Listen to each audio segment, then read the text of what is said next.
ರಾಜೇಶ್ ವಿಷಯಂలో ఈరోజు మనం ಕೂಡ್ಕೊಂಡಾಂ. ರಾಜೇಶ್ ಅವರ ಕುಟುಂಬದ ವಿಷಯದಲ್ಲಿ ನಾವು ಈ ಒಂದು ಸಮಯದಲ್ಲಿ ಕೂಡಿ ಬಂದಿದ್ದೇವೆ. ಈ చిన్న సమయాన్ని ಈ ಒಂದು ಚಿಕ್ಕ ಸಮಯವನ್ನ మనందరికీ ప్రయోజనకరంగా కొన్ని సంగతులు మనం నేర్చుకుందాం. ನಮ್ಮೆಲ್ಲರಿಗೂ ಪ್ರಯೋಜನಕರವಾದಂಥ ರೀತಿಯಲ್ಲಿ ವಾಕ್ಯಗಳ ಮೂಲಕ ಕಲ್ತ್ಕೊಳ್ಳೋಣ. కుటుంబ వ్యవస్థను ఏర్పాటు చేసే దేవుడు, ಕುಟುಂಬ ವ್ಯವಸ್ಥೆಯನ್ನ ಏರ್ಪಡಿಸುವಂತ ದೇವರು, దేవుడు తన కనికరం చొప్పున కుటుంబ నిర్మాణాన్ని ఏర్పాటు చేస్తూ ఉన్నాడు. ದೇವರು ತನ್ನ ಕನಿಕರದ ಮೇರೆಗೆ ಕುಟುಂಬದಲ್ಲಿ ಕೆಲವೊಂದು ವ್ಯವಸ್ಥೆಗಳನ್ನು ಆತನ ಏರ್ಪಾటు ಮಾಡ್ತಾನೆ. కుటుంబ నిర్మాణానికి పునాది, ಕುಟುಂಬ ನಿರ್ಮಾಣಕ್ಕೆ ಬುನಾದಿ ಅಸ್ಥಿವಾರ వివాహం. వివాహం పెళ్ళి, ವಿವಾಹ. ಆ ಒಂದು ಬುನಾದಿ ಯಾವುದಂದ್ರೆ ವಿವಾಹ. పైన కన్స్ట్రక్షన్ కుటుంబం అయితే, ಮೇಲಿನ ಒಂದು ಕಟ್ಟಡ ಕುಟುಂಬವಾದ್ರೆ ఫౌండేషన్ మ్యారేజ్. ಈ ಫೌಂಡೇಶನ್ ಬುನಾದಿ ಅನ್ನುವಂಥದ್ದು ವಿವಾಹ. కాబట్టి వివాహ వ్యవస్థను ఏర్పాటు చేసిన దేవుడు, ವಿವಾಹ ವ್ಯವಸ್ಥೆಯನ್ನ ಏರ್ಪಡಿಸಿದಂತ ದೇವರು, వివాహ వ్యవస్థని ఘనమైనదిగా ఎంచిన వాడు దేవుడు. ವಿವಾಹ ವ್ಯವಸ್ಥೆಯನ್ನ ಬಹಳಷ್ಟು ದೊಡ್ಡದಾದಂತ ಘನವಾದ ರೀತಿಯಲ್ಲಿ ಆತನು ಎಣಿಸಿದ್ದಾನೆ. దేవుడు ఏం కోరుకుంటున్నాడు అంటే, ದೇವರು ಏನಂತ ಹೇಳ್ತಾ ಇದ್ದಾನಂದ್ರೆ, నరుడు ఒంటరిగా ఉండటం మంచిది కాదు. ಮನುಷ್ಯನು ಒಂಟಿಗನಾಗಿರುವಂತದ್ದು ಒಳ್ಳೇದಲ್ಲ. ఏ వయసులోనూ మంచిది కాదు. ಯಾವ ವಯಸ್ಸಿನಲ್ಲಿಯೂ ಕೂಡ ಮನುಷ್ಯನು ಒಂಟಿಗನಾಗಿರುವಂತದ್ದು ಒಳ್ಳೇದಲ್ಲ. పసితనంలో మంచిది కాదు, పసితనంలో మంచిది కాదు, బాల్యంలో మంచిది కాదు, యవనంలో మంచిది కాదు, వృద్ధాప్యంలో కూడా మంచిది కాదు. ಅಂದ್ರೆ ಹಸುಗೂಸಿರುವಾಗಲೂ ಕೂಡ ಒಂಟಿತನದ್ದು ಒಳ್ಳೇದಲ್ಲ, ಬಾಲ್ಯದಲ್ಲಿದ್ದಾಗಲೂ ಒಳ್ಳೇದಲ್ಲ, ಯೌವನಸ್ಥನಾದಾಗೂ ಒಳ್ಳೇದಲ್ಲ. ಯಾವುದೇ ಹಂತದಲ್ಲಿ ಕೂಡ ಮನುಷ್ಯನು ಒಂಟಿಗನಾಗಿರುವಂತದ್ದು ಒಳ್ಳೇದಲ್ಲ. నరుడు ఒంటరిగా ఉండడం మేలు కాదు. ಮನುಷ್ಯನು ಒಂಟಿಗನಾಗಿರುವಂತದ್ದು ಅದು ಮೇಲನ್ನುಂಟು ಮಾಡೋದಿಲ್ಲ. కాబట్టి పసిప్రాయంలో, ಆದ್ರಿಂದ ಈ ಒಂದು ಎಳೆ ಪ್ರಾಯದಲ್ಲಿ దేవుడు వారి కొరకు తల్లిదండ్రులను అప్పగించాడు. ದೇವರು ಆ ಒಂದು ಎಳೆ ಪ್ರಾಯದಲ್ಲಿ ಆ ಮಗುಗೆ ತಾಯಿಯನ್ನ ಒಪ್ಪಿಸಿಕೊಟ್ಟಿದ್ದಾನೆ. తల్లిదండ్రులు ఎందుకు? ತಾಯಿ ತಂದೆಗಳು ಯಾಕೆ? Just they are caretakers. ಅಂದ್ರೆ ಆ ಮಗುವಿಗೆ ಒಂದು ಕೇರ್ ಟೇಕರ್ ಆಗಿರುವುದಕ್ಕೋಸ್ಕರ, ప్రాథమికమైన అవసరతలు తీర్చడం వారి బాధ్యత. ಪ್ರಾಥಮಿಕ ಅವಶ್ಯಕತೆಗಳನ್ನು ಪೂರೈಸುವಂತ ಒಂದು ಜವಾಬ್ದಾರಿ ಆ ಪೋಷಕರದು. కాబట్టి పసిప్రాయం నుంచి బాల్యం, ಎಳೆ ಪ್ರಾಯದಿಂದ ಬಾಲ್ಯಕ್ಕೆ ಯೌವನ, దేవుడు ఆ టైంలో కూడా కుటుంబాన్ని ఉంచుతున్నాడు. దేవుడు ಆ ಸಮಯದಲ್ಲೂ ಕೂಡ ದೇವರು ಕುಟುಂಬವನ್ನ ಇರಿಸ್ತಾ ಇದ್ದಾನೆ. ఎందుకు ఉంచుతున్నాడు? ಯಾಕೆ ಕುಟುಂಬವನ್ನು ಇರಿಸ್ತಾ ಇದ್ದಾನೆ? బాలుడు నడవలసిన వానికి నేర్పు. ಯಾಕೆಂದ್ರೆ ಹುಡುಗನು ನಡೆಯಬೇಕಾದಂತ ಮಾರ್ಗಕ್ಕೆ ತಕ್ಕಂತೆ ಅವನನ್ನ ನಡೆಸುವುದಕ್ಕೂ, ಉಪದೇಶಿಸುವುದಕ್ಕೂ, ಶಿಕ್ಷಿಸುವುದಕ್ಕೂ. కాబట్టి యవన ప్రాయం దాటిన తర్వాత, ಆ ಯೌವನ ಪ್ರಾಯ ದಾಟಿದ ನಂತರ ఇదిగో దేవుడు వివాహం ద్వారా జత చేయమని చెప్తున్నాడు.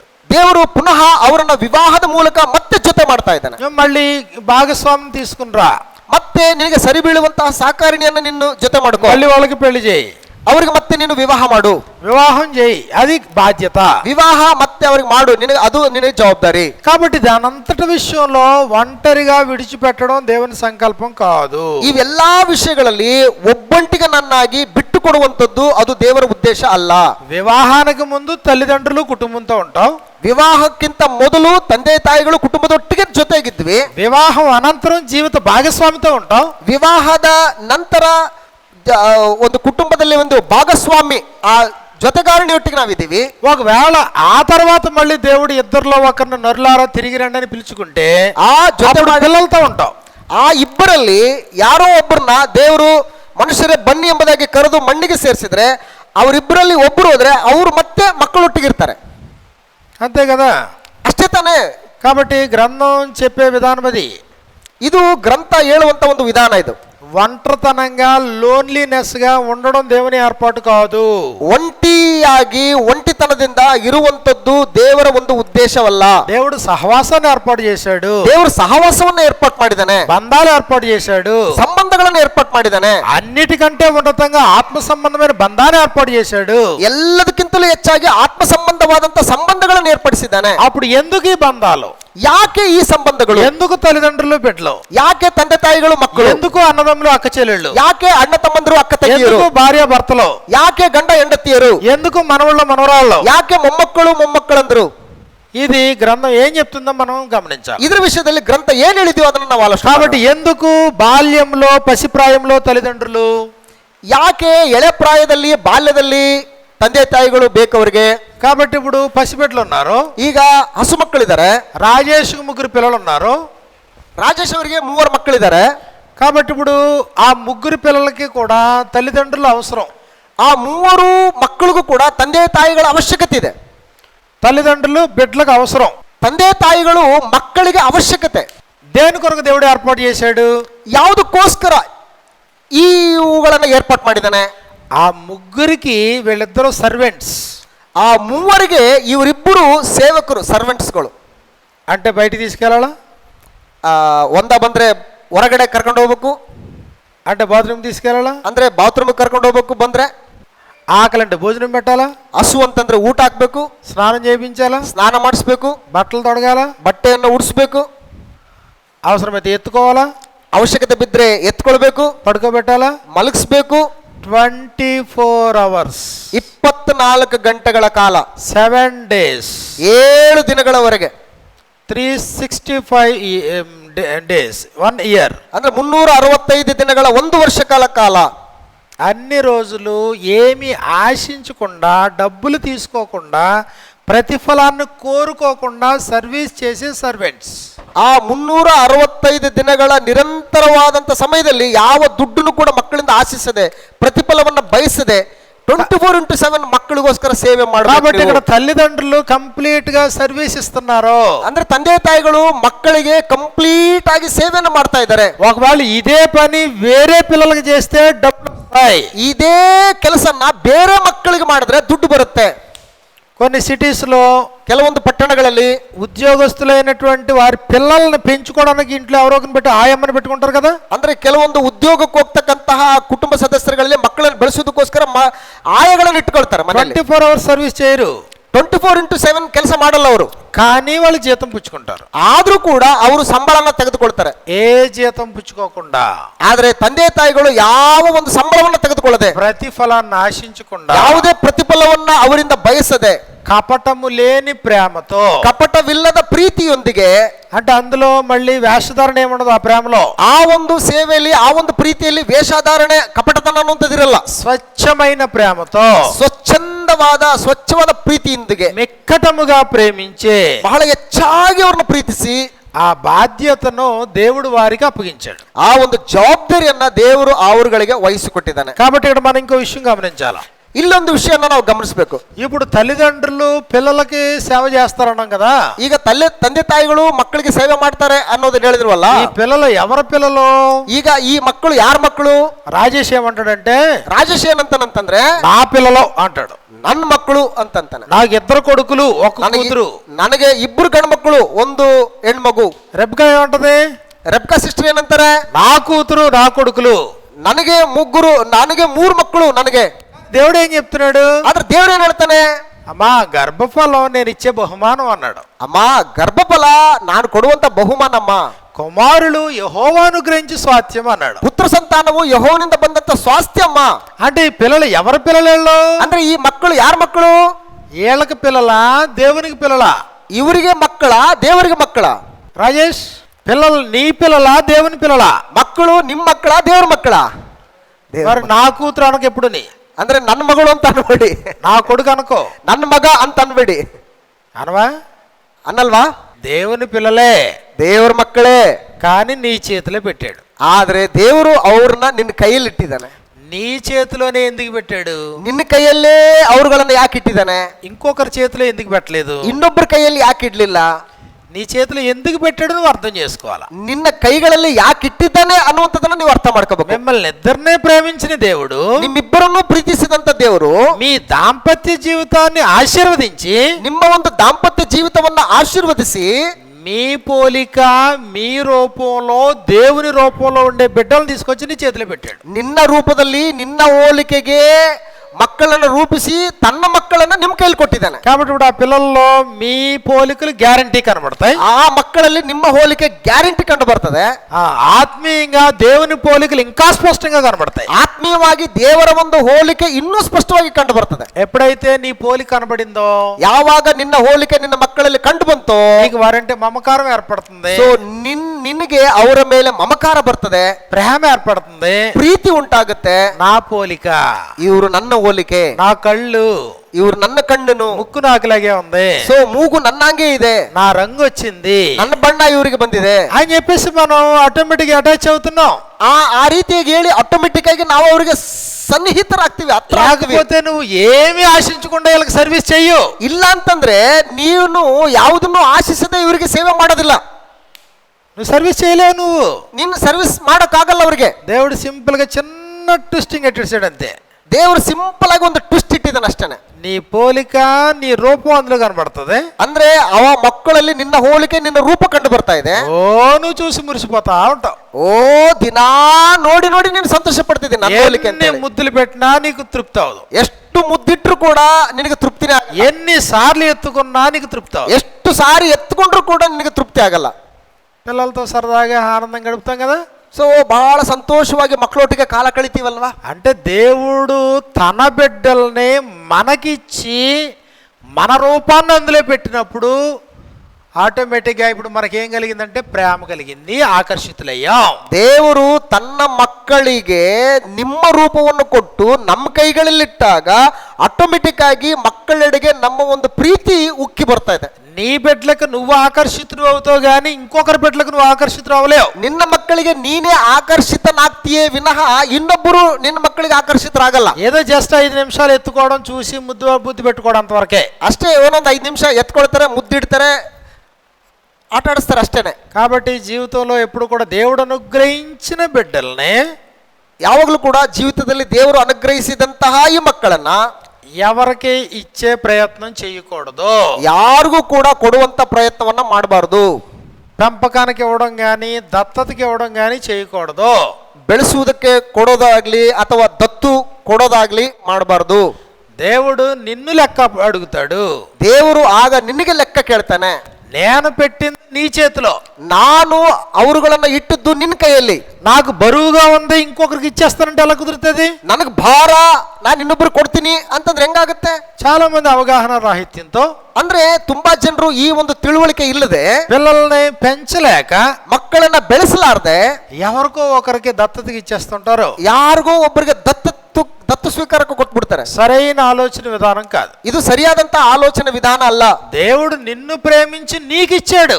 ದೇವರು ನಿನ್ನನ್ನು ಪ್ರೀತಿಸಿ ಅವರುಗಳನ್ನ ನಿನಗೆ ಕೊಟ್ಟಿದ್ದಾನೆ. ఎందుకు ఇచ్చాడు అంటే, ಯಾಕೆ ಕೊಟ್ಟಿದ್ದಾನಂತಂದ್ರೆ, ఒకటే నువ్వు సర్వీస్ చేయాలి, ಒಂದು ನೀನು ಅವರಿಗೆ ಸೇವೆಯನ್ನು ಮಾಡಬೇಕು, 2 ప్రాథమిక అవసరతలు తీర్చాలి, 2ನೇದ್ದು ಅವರಿಗೆ ಮೂಲಭೂತ ಸೌಕರ್ಯಗಳನ್ನ, 3 ప్రభు శిక్షలో బోధలో పెంచాలి, 3ನೇದಾಗಿ ಕರ್ತನ ಬೋಧನೆಯಲ್ಲಿ ಶಿಕ್ಷಣದಲ್ಲಿ ನೀವು ಬೆಳೆಸಬೇಕು ಅವ್ರನ್ನ, 4 పిల్లలకు కోపం రేపకుండా పెంచాలి, ಮಕ್ಕಳಿಗೆ ಕೋಪವನ್ನು ಎಬ್ಬಿಸದೆ ಅವರನ್ನ ಬೆಳೆಸಬೇಕು, ప్రేమతో పెంచాలి, ಪ್ರೀತಿಯಿಂದ ಬೆಳೆಸಬೇಕು. ఎందుకు అనంటే, ಯಾಕೆಂತಂದ್ರೆ బాలు నడవలసిన త్రోవ నేర్పు అన్నాడు. ಅಂದ್ರೆ ಹುಡುಗನು ನಡೆಯಬೇಕಾದಂತಹ ಮಾರ್ಗಕ್ಕೆ ತಕ್ಕಂಗೆ ನೀನು ಅವನನ್ನ ನಡೆಸು, త్రోవ నేర్పించు, ಅವನ ಮಾರ್ಗ ಯಾವುದಂತೇಳಿ ಅವನನ್ನ ಕಲಿಸಿ ನಡೆಸುವುದರಲ್ಲಿ. కాబట్టి ఒకటే ಒಂದು ఆహారం పెట్టు, ಒಂದು ಆಹಾರವನ್ನು ಕೊಡು, అంటే పోషించు, ಅಂದ್ರೆ ಪೋಷಣೆ ಮಾಡು. 2 సంరక్షించు, 2ನೇದ್ದು ಅವರನ್ನ ಸಂರಕ್ಷಣೆ ಮಾಡು. 3 పెంచు. 3ನೇದಾಗಿ ಅವರನ್ನ ಬೆಳೆಸು. ఇప్పుడు ప్రపంచవ్యాప్తంగా ఉండే జీవరాశులన్నిటిలో, ಪ್ರಪಂಚದಲ್ಲಿರ್ತಕ್ಕಂಥ ಎಲ್ಲಾ ಜೀವರಾಶಿಗಳಲ್ಲೆಲ್ಲದರಲ್ಲೂ ಕೂಡ చాలా జీవరాశులు ఉన్నాయి కదా. ತುಂಬಾ ಜೀವರಾಶಿಗಳಿದಾವಲ್ಲ. ఆకాశంలో ఉండే పక్షులు ఉన్నాయి, ಆಕಾಶದಲ್ಲಿರುವಂತಹ ಪಕ್ಷಿಗಳಿದಾವೆ, నేలలో ఉండే చేపలు ఉన్నాయి, ಈ ನೀರಿನಲ್ಲಿರುವಂತಹ ಮೀನುಗಳಿದಾವೆ, భూమి మీద ఉండేటువంటి జీవరాశులు ఉన్నాయి, ಭೂಮಿ ಮೇಲೆ ಚಲಿಸುವಂತ ಜೀವರಾಶಿಗಳಿದಾವೆ. ఎక్కువ కాలం తల్లిదండ్రులతో ఉండే జీవులు ఏమున్నాయి? ಬಹಳಷ್ಟು ಕಾಲ ತಂದೆ ತಾಯಿಗಳೊಟ್ಟಿಗೆ ಇರುವಂತಹ ಜೀವಿಗಳು ಯಾವುವು? సముద్రంలో చేపలు ఉంటాయి కదా, ಸಮುದ್ರದಲ್ಲಿ ಮೀನುಗಳು ಇರ್ತಾವಲ್ಲ, వాటికి ఇల్లు వాకలు ఎక్కడ ఉండదు. ಅವುಗಳಿಗೆ ಮನೆ ಮಠ ಈ ರೀತಿ ಯಾವ್ದು ಇರಲ್ಲ. అవి ఎగ్స్ అన్ని కూడా నీటిలోకి వదిలిపెడితే, ಅವು ಎಕ್ಸೆಲ್ಗಳನ್ನ ನೀರಿನಲ್ಲಿ ಬಿಟ್ರೆ, కప్పలు ఇలాంటివన్నీ నీటిలోకి విడిచిపెడితే నీటిలోనే అవి తయారవుతాయి. ಅಂದ್ರೆ ಈ ನೀರಿನಲ್ಲೇನೆ ಅವುಗಳು ಎಲ್ಲ ಉತ್ಪತ್ತಿ ಆಗ್ತವೆ. ఇంకా పేరెంట్స్తో సంబంధం ఉండదు కొన్నిటికి. ನೆಕ್ಸ್ಟ್ ಅವುಗಳು ಪೇರೆಂಟ್ಸ್ಗಳೊಟ್ಟಿಗೆ ಜೀವಿಸಬೇಕನ್ನುವಂಥದ್ದು ಏನು ಅವಶ್ಯಕತೆ ಇರಲ್ಲ. కానీ కొన్ని జీవరాశులు అయితే ಆದ್ರೆ ಕೆಲವು ಜೀವರಾಶಿಗಳು గుడ్లు పెట్టి ಮೊಟ್ಟೆಗಳನ್ನಿಟ್ಟು వాటిని పొదిగి ಅವುಗಳಿಗೆ ಹುದುಗಿಟ್ಟು వాటిని బిడ్డలు చేసి ಅವುಗಳಿಂದ ಮರಿ ಮಾಡಿ అలా బిడ్డలు అయిన తర్వాత కొంతకాలం వాటితో కలిసి ఉంటాయి. ఆ ರೀತಿ ಮರಿಗಳಾದ್ಮೇಲೆ ಸ್ವಲ್ಪ ಸಮಯಗಳ ಕಾಲ ಅವುಗಳ ಜೊತೆ ಸಮಯ ಕಳೀತವೆ. పక్షులు ఉన్నాయి అనుకోండి, ಪಕ್ಷಿಗಳಿದಾವ ಅಂತ ಅನ್ಕೊಳ್ಳಿ, గూడు ప్రిపేర్ చేసుకుంటది, ಒಂದು ಗೂಡನ್ನ ಕಟ್ಕೊಂಡು ರೆಡಿ ಮಾಡ್ಕೊಳ್ತವೆ. ఆ గూడులో గుడ్లు పెడుతుంది, ಆ ಗೂಡಲ್ಲಿ ಮೊಟ್ಟೆಗಳನ್ನು ಇಡುತ್ತೆ. శత్రువులు వచ్చి గుడ్డులు పాడు చేయకుండా వాటిని కాపాడుకుంటది. ಶತ್ರುಗಳು ಬಂದು ಆ ಒಂದು ಮೊಟ್ಟೆಯನ್ನ ಹಾಳು ಮಾಡದಂತೆ ಆ ಒಂದು ಗೂಡನ್ನ ಕಾಪಾಡ್ಕೊಳ್ತವೆ. కొన్ని రోజులు ఆ గుడ్లు పొదుగుతుంది, ಆ ಕೆಲವು ದಿನಗಳವರೆಗೆ ಆ ಒಂದು ಮೊಟ್ಟೆಗಳು ಹುದುಗುಟ್ಟು ಅವುಗಳು ಮರಿ ಆಗ್ತವೆ. అందులో నుండి బిడ్డ బయటకు వచ్చిన తర్వాత కొంతకాలం ఆహారాన్ని సేకరించి దాని నోట్లో పెడుతుంది. ಮರಿಗಳಾದ ಮೇಲೆ ಸ್ವಲ್ಪ ಸಮಯಗಳವರೆಗೆ, ಸ್ವಲ್ಪ ಕಾಲದವರೆಗೆ ಒಂದಿಷ್ಟು ಆಹಾರ ತಂದು ಅವುಗಳನ್ನು ಪೋಷಣೆ ಮಾಡ್ತವೆ. సంవత్సరాలు పోషింతది. ಎಷ್ಟು ವರ್ಷಗಳ ಕಾಲ ಪೋಷಿಸ್ತವೆ? ఎన్ని నెలలు పోషింతది పక్షి? ಎಷ್ಟು ತಿಂಗಳುಗಳ ಕಾಲ ಆ ಒಂದು ಪಕ್ಷಿ ಪೋಷಿಸ್ತದೆ? కొన్ని రోజులు, ಕೆಲವು ದಿವಸಗಳು ಮಾತ್ರ. ఆ రోజుల తర్వాత ಆ ದಿನಗಳು ಕಳೆದ ಮೇಲೆ ఇంకా తల్లి పక్షి గూట్లోకి వెళ్లకుండా ತಾಯಿಯ ಪಕ್ಷಿ ಗೂಡಿನ ಒಳಗೆ ಹೋಗದೆ ఇది బయటకు వచ్చి అరుస్తా ఉంటది. ఇది ಅಂದ್ರೆ ಹೊರಗಡೆ ಬಂದು ಆ ಒಂದು ಪಕ್ಷಿಯನ್ನ, ಚಿಕ್ಕ ಪಕ್ಷಿಯನ್ನ ಕೂಗ್ತಾ ಇರ್ತದೆ. దాన్ని బయటికి రమ్మంటది, ಅದನ್ನ ಹೊರಗಡೆ ಬಾ ಅಂತ ಕರೀತದೆ. ఫస్ట్ టైం అది ఫ్లయింగ్ చేస్తుంది. అది ಫಸ್ಟ್ ಅದು ಆರ್ತದೆ. బయట నుంచి పేరెంటల్ పక్షి దాన్ని కాపాడుతుంది. ಅಂದ್ರೆ ಹೊರಗಡೆ ಇದ್ದುಕೊಂಡು ಆ ಪಕ್ಷಿಯ ತಂದೆ ತಾಯಿಗಳು ಆ ಮರಿಯನ್ನ ಕಾಪಾಡ್ತವೆ. ఒకసారి బయటకు వచ్చిన తర్వాత ಒಂದು ಸಾರಿ ಹೊರಗಡೆ ಬಂದ್ಮೇಲೆ ఒకసారి నీ బతుకు నువ్వు బతుకు, ಆಯ್ತು, ಇನ್ಮೇಲೆ ನಿನ್ ಬದುಕು ನೀನ್ ಬದುಕು, నీ ఆహారం నువ్వు సమకూర్చుకో, ನಿನ್ನ ಆಹಾರನ ನೀನೇ ಶೇಖರಿಸ್ಕೋ, ఆహారం నేను సేకరించుకుంటా, నీ ఆహారం నువ్వు సేకరించుకో, ನಿನ್ನ ಆಹಾರನ ನೀನೇ ಶೇಖರಿಸ್ಕೊಂಡು ನೀನೇ ಇಂಡಿಪೆಂಡೆಂಟ್ ಆಗಿ ಬದುಕು. ఈ నేషనల్ జాగ్రఫీస్ ఛానల్స్ లో కొన్ని జంతువులు, ಈ ನ್ಯಾಷನಲ್ ಜಿಯೋಗ್ರಫಿಕ್ಸ್ ಒಂದು ಟಿವಿ ಚಾನಲ್ ಅಲ್ಲಿ ಕೆಲವೊಂದು ಜೀವರಾಶಿಗಳು ಇರ್ತಾವಲ್ಲ, అవి ప్రయాణం చేస్తూ ఉంటాయి. ಅಂದ್ರೆ ಅವು ಪ್ರಯಾಣ ಮಾಡ್ತಾ ಇರ್ತವೆ. ప్రెగ్నెంట్ గా ఉంటది, అందులో ಅದರಲ್ಲಿ ಯಾವ್ದೋ ಒಂದು ಪಕ್ಷಿ ಪ್ರೆಗ್ನೆಂಟ್ ಆಗಿರುತ್ತೆ, ఎక్కడో నొప్పులు పడుతుంది, ಎಲ್ಲೋ ಅವುಗಳಿಗೆ ನೋವಾಗುತ್ತೆ. On the way on the journey, on the way on the ಜರ್ನಿಯಲ್ಲಿ పక్కనేమో శత్రువులు వస్తారేమో అని భయం, ಎಲ್ಲೋ ಯಾರೋ ಶತ್ರುಗಳು ಬರ್ತಾರೆ ಅನ್ನುವಂತ ಭಯ. ఇంకో టైంలోనేమో బిడ్డకి భర్తనివ్వాలి, ಇಲ್ಲಿ ಇನ್ನೊಂದ್ ಕಡೆನೋ ಆ ಮಗುಗೆ ಜನನವನ್ನ ಕೊಡ್ಬೇಕು. బిడ్డకి భర్తనిచ్చిన తర్వాత ఎన్ని రోజులు లీవ్ తీసుకుంటది. ಆ ಮಗುವಿಗೆ ಜನನ ಕೊಟ್ಟ ಮೇಲೆ ಎಷ್ಟು ಗಂಟೆಗಳವರೆಗೆ ಆ ರಜೆನ ತಗೊಳುತ್ತೆ, ಲೀವ್ ತಗೊಳುತ್ತೆ. దానికి ఏమన్నా మెటర్నరీ రూమ్స్ ఉంటాయా? ಅದಕ್ಕೇನಾದ್ರೂ ಪ್ರಸೂತಿಯ ಒಂದು ಕೋಣೆಗಳು ಏನಾದ್ರೂ ಇರ್ತಾವ? ఒక నెల రోజులు రెస్ట్ ఏమైనా ఉంటుందా? ಏನಾದ್ರೂ ಒಂದು 40 ದಿವಸಗಳ ಕಾಲ, జస్ట్ ఆన్ ది వేలో, ಜಸ್ಟ್ ಹಾಗೆ ಹೋಗುವಂತ ಆನ್ ದಿ ವೇ ಅಲ್ಲಿ బిడ్డను కానీ ಮಗುವನ್ನ ಹೆತ್ತು విత్ ఇన్ మినిట్స్ లో, ವಿತ್ ಇನ್ ಕೆಲವೊಂದು ನಿಮಿಷಗಳಲ್ಲಿ బిడ్డను పైకి లేపి ಮಗುನ ಮೇಲಕ್ಕೆತ್ತಿ దానికి కొన్ని పాలు ఇచ్చి ಅದಕ್ಕೊಂದಿಷ್ಟು ಹಾಲು ಉಣಿಸಿ మళ్ళీ బిడ్డను కూడా తీసుకుపోద్ది. ಮತ್ತೆ ಆ ಮಗುನ ತನ್ನೊಟ್ಟಿಗೆ ಕರ್ಕೊಂಡು ಹೋಗ್ಬಿಡ್ತದೆ. అక్కడ నుంచి తల్లి ప్రాణం తల్లి కాపాడుకోవాలి, బిడ్డ ప్రాణం బిడ్డ కాపాడుకోవాలా. ಅಲ್ಲಿಂದ ಮಗು ತಂದಾರಿ ತಾನು, ತಾಯಿ ತಂದಾರಿ ತಾನು. ఇలా మన చుట్టూ ఉన్నటువంటి జీవరాశులన్నీ కూడా, ಹೀಗೆ ನಮ್ಮ ಸುತ್ತಮುತ್ತಲಿರ್ತಕ್ಕಂಥ ಎಲ್ಲಾ ಜೀವರಾಶಿಗಳು ಕೂಡ కొన్ని క్షణాలు, కొన్ని రోజులు, కొన్ని నెలలు మాత్రమే పేరెంటల్ కేరింగ్ కలిగి ఉంటాయి. ಕೆಲವು ತಿಂಗಳು, ಕೆಲವು ದಿನಗಳು, ಕೆಲವು ಸಮಯಗಳವರೆಗೆ ಮಾತ್ರ ಪೋಷಕತ್ವದ ಒಂದು ಕಾರ್ಯವನ್ನ ನಿರ್ವಹಿಸ್ತವೆ. కానీ మానవ జాతి దగ్గరికి వచ్చేటప్పటికి, ಆದ್ರೆ ಮನುಷ್ಯ ಜಾತಿಗೆ ಬರೋಷ್ಟ್ರೊಳಗಡೆ పేరెంటల్ కేర్ ఎంతకాలం ఉంటది? ಆ ಒಂದು ಪೋಷಕರ ಒಂದು ಕಾರ್ಯನಿರ್ವಹಣೆ ಅನ್ನುವಂಥದ್ದು ಎಲ್ಲಿ ಕಾಲ? ఎంతకాలం ప్రేమిస్తావు, ఎంతకాలం పోషిస్తావు, ఎంతకాలం సంరక్షిస్తావు, ఎంతకాలం, ಎಷ್ಟು ಕಾಲದವರೆಗೆ ಅವ್ರನ್ನ ಪೋಷಣೆ ಮಾಡಿ ಸಂರಕ್ಷಿಸುತ್ತಿ? నేను చెప్పేది అర్థమవుతుందా? ನಾನು ಹೇಳಿದ ಅರ್ಥ ಆಯ್ತಲ್ಲ? సుమారు 25, 30, 40 సంవత్సరాలు, ಹೆಚ್ಚು ಕಡಿಮೆ 30, 40, 50 ವರ್ಷಗಳ ಕಾಲ. లాంగ్ టైం దేవుడు బిడ్డల్ని తల్లిదండ్రుల దగ్గర ఎందుకు ఉంచుతున్నాడు ప్రశ్న. ಇಷ್ಟು ಸುದೀರ್ಘವಾದಂತಹ ಕಾಲದವರೆಗೆ ತಂದೆ ತಾಯಿಗಳೊಟ್ಟಿಗೆ ಮಕ್ಕಳನ್ನ ಯಾಕೆ ಇಡ್ತಾ ಇದ್ದಾನೆ ಅನ್ನುವಂಥದ್ದು ದೊಡ್ಡ ಪ್ರಶ್ನೆ. ఇది ఆలోచించండి.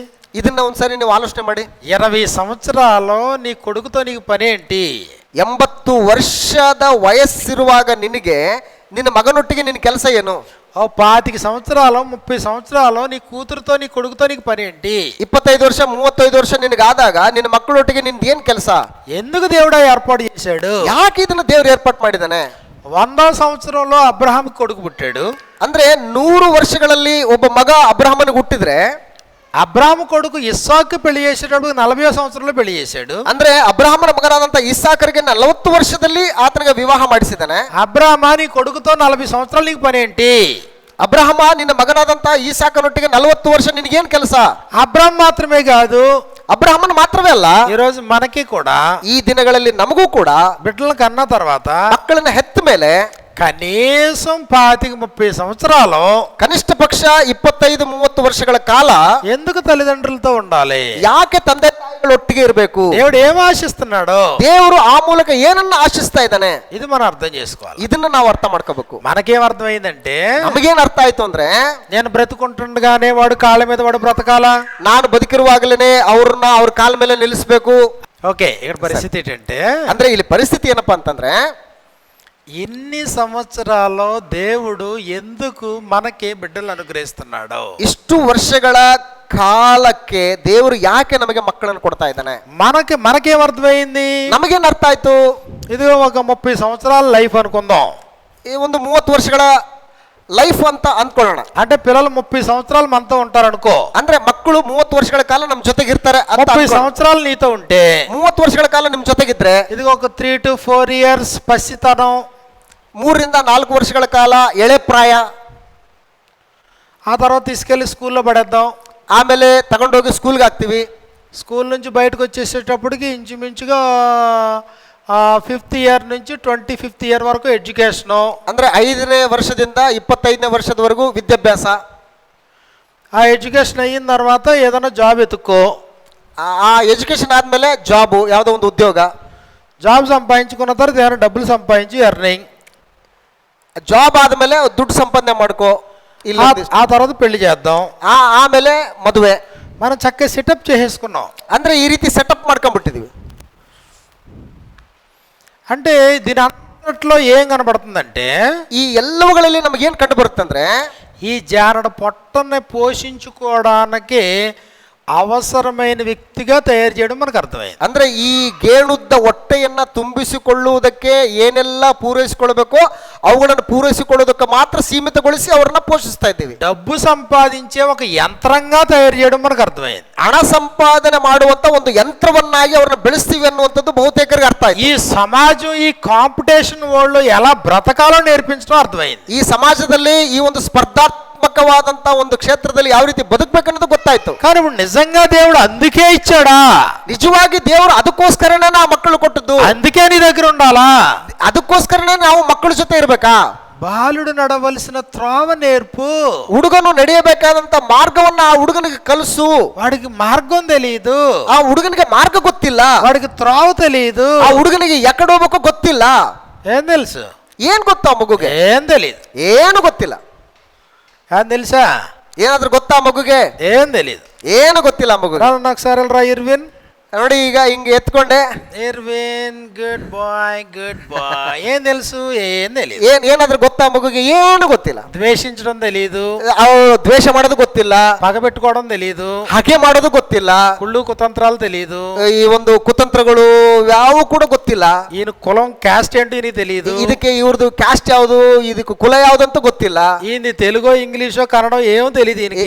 ಇವ್ರು ಕನ್ನಡದವರ, ತೆಲುಗುದವರ, ಇಂಗ್ಲಿಷ್ನವರ ಯಾರು ಗೊತ್ತಿಲ್ಲ. అమ్మ ఎవరో తెలియదు, నాన్నెవరో తెలియదు, ಅಮ್ಮ ಯಾರು ಗೊತ್ತಿಲ್ಲ, ಅಪ್ಪ ಯಾರನ್ನು ಕೂಡ ಗೊತ್ತಿಲ್ಲ, దేవుడు ఎవరో తెలియదు, విగ్రహం ఏంటో తెలియదు, ದೇವ್ರು ಯಾರೋ ಗೊತ್ತಿಲ್ಲ, ವಿಗ್ರಹ ಯಾವ್ದಂತನೂ ಕೂಡ ಗೊತ್ತಿಲ್ಲ. అవునా? ಹೌದಾ? అంటే ఎంత ಇನ್ನೋಸೆಂಟ್ ని తీసుకొచ్చి ಇಂಥ ಒಂದು ಅಮಾಯಕ ಮಗುವನ್ನ ತೆಗೆದುಕೊಂಡು ಬಂದು ఆయన పోలిక ఆయన రూపంలో నీ రూపంలో ఉన్న బిడ్డను నీకు అప్పచెప్పినప్పుడు, ಆತನ ಹೋಲಿಕೆ, ಆತನ ಸೃಷ್ಟಿಯಲ್ಲಿರುವಂತಹ ಮಗುವನ್ನ ನಿನ್ನ ಹೋಲಿಕೆ, ನಿನ್ನ ರೂಪನ್ನ ಕೊಟ್ಟು ఇప్పుడు నువ్వేం నేర్పించాలి? ఇప్పుడు ಈಗ ಈ ಮಗುಗೆ ನೀನ್ ಏನ್ ಕಲಿಸ್ಬೇಕು? సమస్తం నేర్పించాలి. ಎಲ್ಲವನ್ನ ಕಲಿಸ್ಕೊಡ್ಬೇಕು. సృష్టికర్త ఎవరో నేర్పించాలి, ಸೃಷ್ಟಿಕರ್ತನ ಯಾರೆಂಬುವಂತದನ್ನ ಕಲಿಸ್ಕೊಡ್ಬೇಕು, తండ్రి ఎవరో తల్లి ఎవరో నేర్పించాలి, ತಂದೆ ಯಾರು ತಾಯಿ ಯಾರು ಅನ್ನುವಂಥದ್ದನ್ನು ಕೂಡ ಕಲಿಸ್ಕೊಡ್ಬೇಕು, జీవితం ఏంటో నేర్పించాలి, ಜೀವಿತ ಅಂದ್ರೆ ಏನು ಅನ್ನೋದನ್ನು ಕೂಡ ಕಲಿಸ್ಬೇಕು, బ్రతకాలో నేర్పించాలి, ಹೇಗೆ ಬದುಕಬೇಕು ಅನ್ನುವಂಥದ್ದನ್ನು ಕೂಡ ಕಲಿಸ್ಕೊಡ್ಬೇಕು. అది కదా ఉద్దేశం. ಅದೇ ತಾನೇ ಉದ್ದೇಶ. అలా నేర్పించడానికి కదా దేవుడు పెట్టించాడు. ಆ ಒಂದು ಕಲಿಸುವುದಕ್ಕೋಸ್ಕರನೇ ತಾನೇ ದೇವರು ತನ್ನ ಮಗುವನ್ನ ನಮ್ಮ ಹುಡಿಲಿಗೆ ಹಾಕಿದ್ದು. కానీ ఇదిగో ఇదే ఇర్విన్ ಇದೇ ಇರ್ವಿನ್ ఒక 25-30 ఇయర్స్ వచ్చేటప్పటికి 25-30 ವರ್ಷ ಬರೋಷ್ಟೊಳಗಡೆ ఒక సాతాన్లా తయారు చేస్తున్నాం. ಒಬ್ಬ ಸೈತಾನನನ್ನಾಗಿ ತಯಾರು ಮಾಡ್ತೀವಿ. ఇప్పుడు ఈ ట్రైనింగ్ ఇచ్చింది ఎవరు? ఇప్పుడు ఈ ట్రైనింగ్ ఎవరు ఇచ్చినప్పుడు? ಅಂದ್ರೆ ಈ ಒಂದು ಟ್ರೈನಿಂಗ್ ಅನ್ನ ಯಾರು ಕೊಡ್ತಾ ಇದ್ದಾರೆ? ఒక 25 ఇయర్స్ వచ్చేటప్పటికి అన్ని దుర్గుణాలు వస్తాయి. ಅಂದ್ರೆ ಈ ಒಂದು 25 ವರ್ಷ ಬರೋವಾಗ ಎಲ್ಲ ದುರ್ಗುಣಗಳು ಬರ್ತವೆ. అంటే ఇప్పుడు నీ ట్రైనింగ్ లో, ಈ ಒಂದು ಟ್ರೈನಿಂಗ್ ಅಲ್ಲಿ ఏం చేసావు ఇప్పుడు నువ్వు? ಅಂದ್ರೆ ಈ ಟ್ರೈನಿಂಗ್ ಅಲ್ಲಿ ನೀನ್ ಏನ್ ಮಾಡಿದೆ? ನೀನು ద్వేషం, పగ, ప్రతీకారం, కులం, ದ್ವೇಷ, డబ్బు, పిచ్చి ఇవన్నీ నేర్పించావు. ಹಣದ ಹುಚ್ಚು, ಕ್ಯಾಸ್ಟ್ ಯಾವುದು, ನಮ್ಮ ಕುಲ ಏನು, ಇವೆಲ್ಲವನ್ನು ಕೂಡ ಕಲಿಸ್ಬಿಟ್ಟಿದೆ. అబద్ధాలు మాట్లాడడం, సుళ్ళు ಹೇಳೋದು, చేయడం, అబద్ధ సాక్ష్యాలు పలకడం, ಸುಳ್ಳು ಸಾಕ್ಷಿ ಹೇಳುವಂಥದ್ದು, ಮೋಸ ಮಾಡುವಂಥದ್ದು. ఇప్పుడు నీ చేతికి అప్పగించి నీ బిడ్డల్ని నువ్వు తయారు చేయమన్నాడు కదా. ನಿನ್ನ ಕೈಗೆ ತನ್ನ ಮಕ್ಕಳನ್ನು ಕೊಟ್ಟು ನೀನು ಇವ್ರನ್ನ ತಯಾರು ಮಾಡು ಅಂತ ಹೇಳಿದ್ನಲ್ವಾ. నీ బిడ్డల్ని తీసుకెళ్లి శత్రువుగా అప్పగించి తయారు చేయమంటే రాంగ్ ట్రైనింగ్ ఇచ్చాడు అనుకోవచ్చు. ಅಂದ್ರೆ ನಮ್ಮ ಮಕ್ಕಳನ್ನ ತೆಗೆದುಕೊಂಡೋಗಿ ತನ್ನ ಮಕ್ಕಳನ್ನ ತಗೊಂಡು ಶತ್ರು ಕೈಯಲ್ಲಿ ಕೊಟ್ರೆ ಓ ರಾಂಗ್ ಟೀಚಿಂಗ್ ಮಾಡಿದನಂತ ಅನ್ಬೋದು. నీ పిల్లల్ని నీ చేతికి అప్పగించి నువ్వు ప్రేమించే పిల్లల్ని దేవుడు కోరుకున్నట్లుగా పెంచమని ఆయన చెప్తుంటే, ದೇವರು ತನ್ನ ಮಕ್ಕಳನ್ನ ನಿನ್ನ ಕೈಗಳಿಗೆ ಕೊಟ್ಟು ನನ್ನ ಉದ್ದೇಶಕ್ಕನುಸಾರವಾಗಿ ಅವ್ರನ್ನ ಬೆಳೆಸುವಂತ ಹೇಳಿಕೊಟ್ರೆ నువ్వు సరిగా నేర్పించలేకపోతున్నావు, ನಾವು ಸರಿಯಾದ ರೀತಿಯಲ್ಲಿ ಕಲಿಸಲಾರ್ದೆ ಹೋಗ್ತಾ ಇದ್ದೀವಿ, సరిగా ట్రైన్ అప్ చేయలేకపోతున్నావు, ಸರಿಯಾದ ರೀತಿಯಲ್ಲಿ ಟ್ರೈನ್ ಅಪ್ ಮಾಡದೆ ಹೋಗ್ತಾ ಇದ್ದೀವಿ. లోకం అంటే ఏంటో స్పష్టంగా చెప్పలేకపోతున్నావు. ಅಂದ್ರೆ ಲೋಕ ಅಂದ್ರೆ ಏನು ಅನ್ನುವಂಥದ್ದನ್ನ ಸ್ಪಷ್ಟವಾಗಿ ಹೇಳಕ್ ಆಗದೆ ಇರುವಂತ ಸ್ಥಿತಿಯಲ್ಲಿ ಹೋಗ್ತಾ ಇದ್ದೀವಿ. దేవుడు అంటే ఒక క్లారిటీ ఇవ్వలేకపోతున్నావు. ದೇವ್ರಂದ್ರೆ ಒಂದು ಕ್ಲಾರಿಟಿನ ಕೊಡಕ್ ಆಗ್ತಾ ಇಲ್ಲ. మరణం అంటే ఏంటో చెప్పలేకపోతున్నావు. ಮರಣ ಅಂದ್ರೆ ಏನು ಹೇಳಕ್ ಆಗ್ತಾ ಇಲ್ಲ. తల్లిదండ్రుల పాత్ర ఏంటో చక్కగా నువ్వు తెలియలేకపోతున్నావు. ತಂದೆ ತಾಯಿಗಳ ಪಾತ್ರ ಏನನ್ನುವಂಥದ್ದನ್ನ ಸರಿಯಾದ ರೀತಿಯಲ್ಲಿ ವಿವರಿಸ್ತಾ ಇಲ್ಲ. లోపం ఎక్కడుందో ఆలోచించండి. ಎಲ್ಲಿ ಲೋಪ ನಡೀತಾ ಇದೆ ಆಲೋಚನೆ ಮಾಡಿ. లోపం ఎక్కడుంది? ಎಲ್ಲಿದೆ ಲೋಪ? దేవునిలో లోపం ఉందా? ದೇವರ ಲೋಪ ಇದೆಯಾ? ప్రశస్తమైన బహుమానాలు తీసుకొచ్చి నీ చేతిలో పెట్టాడు. ಬಹಳ ಉನ್ನತವಾದಂತ ಉತ್ತಮವಾದಂತ ಒಂದು ಬಹುಮಾನವನ್ನು ತಂದು ನಿನ್ನ ಕೈ ಕೊಡ್ತಾ ಇದ್ದಾನೆ. Incredible gifts. ಇದಕ್ಕೆ ಬೆಲೆ ಕಟ್ಟಲಾಗದಂತ ಒಂದು ಬಹುಮಾನ. దానికి ఎంత అని మూల్యం చెల్లించలేం. ಅದಕ್ಕೆ ಇಷ್ಟೇ ಅಂತೇಳಿ ಬೆಲೆಯನ್ನ ಕಟ್ಟಕ್ ಆಗೋದಿಲ್ಲ. మూల్యం చెల్లించలేనంత విలువైన సొత్తుని తీసుకొచ్చి నీ చేతిలో పెడితే, ಬೆಲೆ ಕಟ್ಟಲಾರದಂತ ಒಂದು ಸೊತ್ತನ್ನು ತೆಗೆದುಕೊಂಡು ಬಂದು ನಿನ್ನ ಕೈ ಕೊಟ್ರೆ నువ్వేమో నరక ప్రాప్తుడిగా నువ్వు పెంచుతున్నావు. ಆ ಒಂದು ಸ್ವಾಸ್ಥ್ಯವನ್ನ ನರಕ ಪಾತ್ರನ್ನಾಗಿಸಿ ನೀನು ఒక లోక సంబంధిగా పెంచుతున్నావు. ಒಬ್ಬ ಲೋಕ ಸಂಬಂಧಿಯನ್ನಾಗಿ ಬೆಳೆಸ್ತಾ ಇದ್ದಿ. ఒక దుర్మార్గుడుగా దుష్టుడిగా పెంచుతున్నావు. ಒಬ್ಬ ದುರ್ಮಾರ್ಗಿಯಾಗಿ ದುಷ್ಟನನ್ನಾಗಿ ಬೆಳೆಸ್ತಾ ಇದ್ದಿ. భక్తిహీనుడిగా పెంచుతున్నావు. ಭಕ್ತಿಹೀನನನ್ನಾಗಿ ಬೆಳೆಸ್ತಾ ಇದ್ದಿ. ఎక్కడ లోపం జరుగుతుంది? ಎಲ್ಲಿ ಲೋಪ ನಡೀತಾ ಇದೆ? నేను చెప్పే మాటలు మీరు జాగ్రత్త పరిశీలించాలా. ನಾನು ಹೇಳಿದಂತ ಮಾತುಗಳನ್ನ ನೀವು ಜಾಗೃತಿಯಿಂದ ಪರಿಶೀಲನೆ ಮಾಡಬೇಕು. నువ్వు సంపాదకుడిని చెయ్యట్లేదు అనట్లేదు నేను. ಅಂದ್ರೆ ನೀವು ಆತನನ್ನ ಸಂಪಾದನೆಗೋಸ್ಕರ ಬೆಳೆಸ್ತೀರಿ ಅಂತ ಹೇಳ್ಬಿಟ್ಟು ನಾನು ಹೇಳ್ತಾ ಇಲ್ಲ. ఉన్నత విద్యాభ్యాసకుడిగా చేయట్లేదు అనట్లేదు. ನೀವು ಆತನಿಗೆ ಒಳ್ಳೆ ಎಜುಕೇಶನ್ ಕೊಡ್ತಾ ಇಲ್ಲ ಅಂತ ಹೇಳ್ಬಿಟ್ಟು ಹೇಳ್ತಾ ಇಲ್ಲ. వాడు కాళ్ళ మీద వాడు బ్రతికేటట్లు చెయ్యట్లేదు అనట్లేదు నేను. ಅಂದ್ರೆ ಅವ್ರ ಕಾಲ ಮೇಲೆ ಅವರು ನಿಂತ್ಕೊಳ್ಳಲಾರದಂಗೆ ನೀವು ಮಾಡ್ತಾ ಇದ್ದೀರಿ ಅಂತ ಹೇಳ್ತಾ ಇಲ್ಲ. భౌతికంగా నో డౌట్ నీకంటే ఉన్నతమైన స్థాయిలోనే ఉంటాడు. ಭೌತಿಕವಾಗಿ ನಿಮಗಿಂತಲೂ ಕೂಡ ಉನ್ನತವಾದಂತ ಸ್ಥಿತಿಯಲ್ಲಿ ಇರ್ತಾರೆ ಅವರು. కానీ ఆత్మ సంబంధంగా, ಆದ್ರೆ ಆತ್ಮ ಸಂಬಂಧವಾಗಿ పతనమయ్యి, ಪತನಗೊಂಡು దేవునికి దూరమయ్యి, ದೇವರಿಂದ ದೂರವಾಗಿ తన సృష్టికర్త ఎవరో తెలుసుకోలేని స్థితిలో, ತನ್ನ ಸೃಷ್ಟಿಕರ್ತನು ಯಾರೋ ಅನ್ನುವಂಥದ್ದನ್ನ ಗೊತ್ತಿಲ್ಲದೇನೆ, తన జీవిత పరమార్థం ఏంటో తిరగని స్థితిలో, ತನ್ನ ಜೀವಿತದ ಪರಮಾರ್ಥ ಏನು ಎಂಬುದನ್ನ ತಿಳಿಯದೆ, ఎందుకొరకు బ్రతకాలో తెలియని స్థితిలో, ತಾನು ಯಾರೆಂಬುದನ್ನ ತಿಳಿಯದೇ ಇರುವಂತ ಸ್ಥಿತಿಯಲ್ಲಿ మనుషులు బ్రతుకుతున్నారంటే ఎక్కడ లోపం ఎక్కడ జరుగుతుంది? ಈ ರೀತಿ ಮನುಷ್ಯರು ಬದುಕ್ತಾ ಇದ್ರ ಅಂತಂದ್ರೆ ಲೋಪ ಎಲ್ಲಿ ನಡೀತಾ ಇದೆ? ఎక్కడ జరుగుతుంది లోపం చెప్పండి. ಎಲ್ಲಿ ನಡೀತಾ ಇದೆ ಲೋಪ ಹೇಳಿ?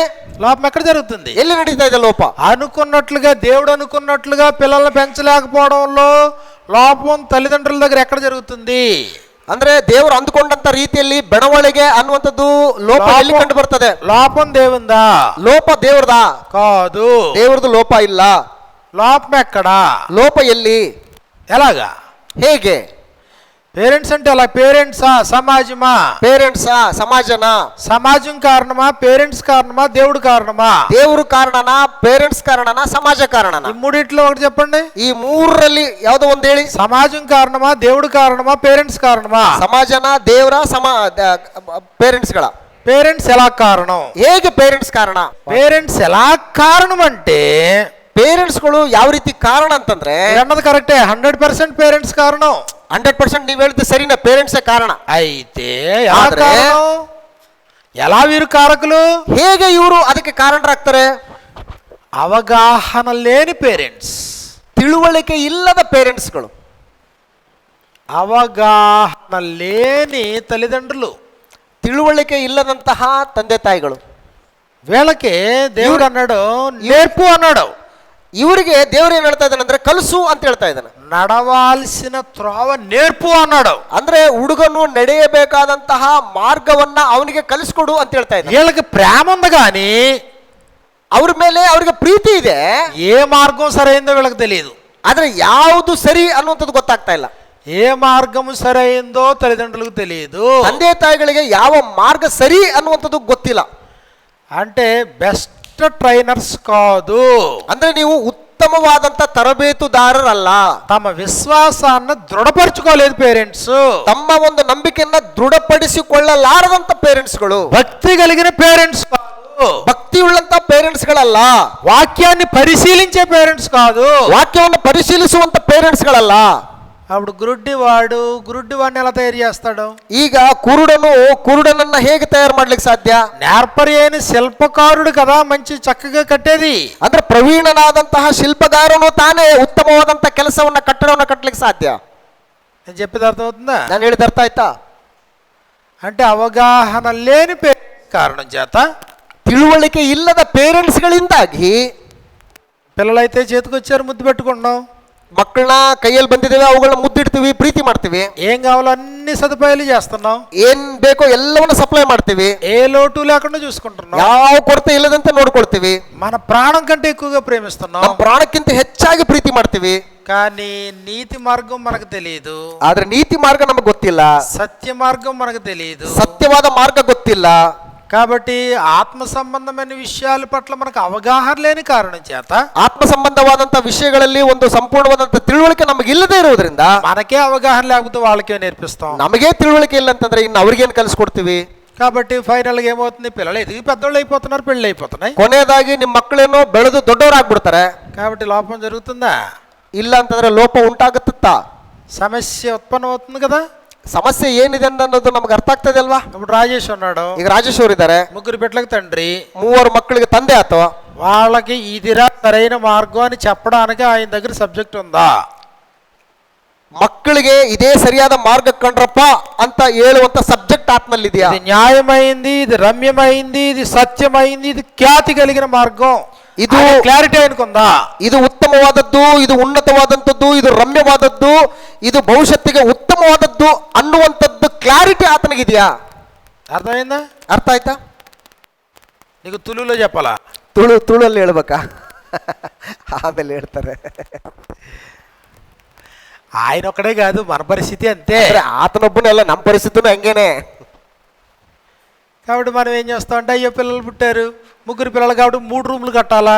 ಈಗ ನಾವೇನು ಯೋಚನೆ ಮಾಡ್ತೀವಿ, ಅಯ್ಯೋ ಮಕ್ಕಳು ಹುಟ್ಟಿದ್ದಾರೆ, 3 ಮಕ್ಕಳು ಹುಟ್ಟಿದ್ದಾರೆ, 3 ಮಕ್ಕಳಿಗೆ 3 ರೂಮ್ ಕಟ್ಕೊಡ್ಬೇಕು, లేదా ఇంకో స్థలం కొని పెట్టాలా. ಇಲ್ಲಂತಂದ್ರೆ ಮಕ್ಕಳು ದೊಡ್ಡವರಾದ್ಮೇಲೆ ಕಚ್ಚಾಡ್ತಾರೆ, ಇದು ಮಾಡ್ತಾರೆ, ಅವ್ರಿಗೆ ಒಂದೊಂದೊಂದೊಂದೊಂದು ಸ್ಥಳ ಕಟ್ಕೊಡ್ಬೇಕು. ఆడపిల్ల పుట్టింది కాబట్టి కట్నం పోగేసి డబ్బులు పోగేసి పెళ్లి చేయాలా. ಹೆಣ್ಮಗು ಹುಟ್ಟಿದೆ, ಒಂದಿಷ್ಟು ವರದಕ್ಷಿಣೆ ಅದು ಇದು ಕೊಡ್ಬೇಕಂತೇಳಿ ದುಡ್ಡು ಗಿಟ್ಟು ಸಂಪಾದನೆ ಮಾಡಿ ಒಳ್ಳೆ ವರ ನೋಡಿ ಮದುವೆ ಮಾಡ್ಬೇಕು. వీటి మీద మనకు అవగాహన ఉందే గాని, ಇದ್ರ ಮೇಲೆ ನಮಗೆ ಒಳ್ಳೆ ತಿಳುವಳಿಕೆ ಇದೆ ಹೊರತು, బిడ్డలు నా బిడ్డలు కాదు, దేవుని బిడ్డలు. ಈ ಮಕ್ಕಳು ನನ್ನ ಮಕ್ಕಳಲ್ಲ, ದೇವ್ರ ಮಕ್ಕಳು. దేవుని బిడ్డలు కాబట్టి కొంతకాలం నా చేతిలో ఉంటారు, తర్వాత ఉండరు. ದೇವ್ರ ಮಕ್ಕಳಾಗಿರೋದ್ರಿಂದ ಸ್ವಲ್ಪ ಕಾಲ ನನ್ನ ಕೈಯಲ್ಲಿ ಇರ್ತಾರೆ, ಆಮೇಲೆ ನನ್ನ ಜೊತೆ ಇರಲ್ಲ. కొంతకాలం నా చుట్టూ తిరుగుతారు కానీ ఎల్లప్పుడూ నా చుట్టూ తిరగరు. ಸ್ವಲ್ಪ ಕಾಲದವರೆಗೆ ನನ್ನ ಸುತ್ತ ತಿರುಗಾಡ್ತಾರೆ ಹೊರತಾಗಿ ಯಾವಾಗಲೂ ನನ್ನ ಸುತ್ತನೇ ಸುತ್ತಾಡಲ್ಲ ಅವರು. కాసేపు వచ్చి నా చంకన ఎక్కుతారు కానీ నిత్యము ఎక్కరు. ಸ್ವಲ್ಪ ಸಮಯಗಳ ಕಾಲ ನನ್ನ ಕಂಕಳಲ್ಲಿ ಬಂದು ಇರ್ತಾರೆ ಹೊರತಾಗಿ ನಿತ್ಯವಾಗಿ ನನ್ನ ಕಂಕಳಲ್ಲಿ ಇರಲ್ಲ.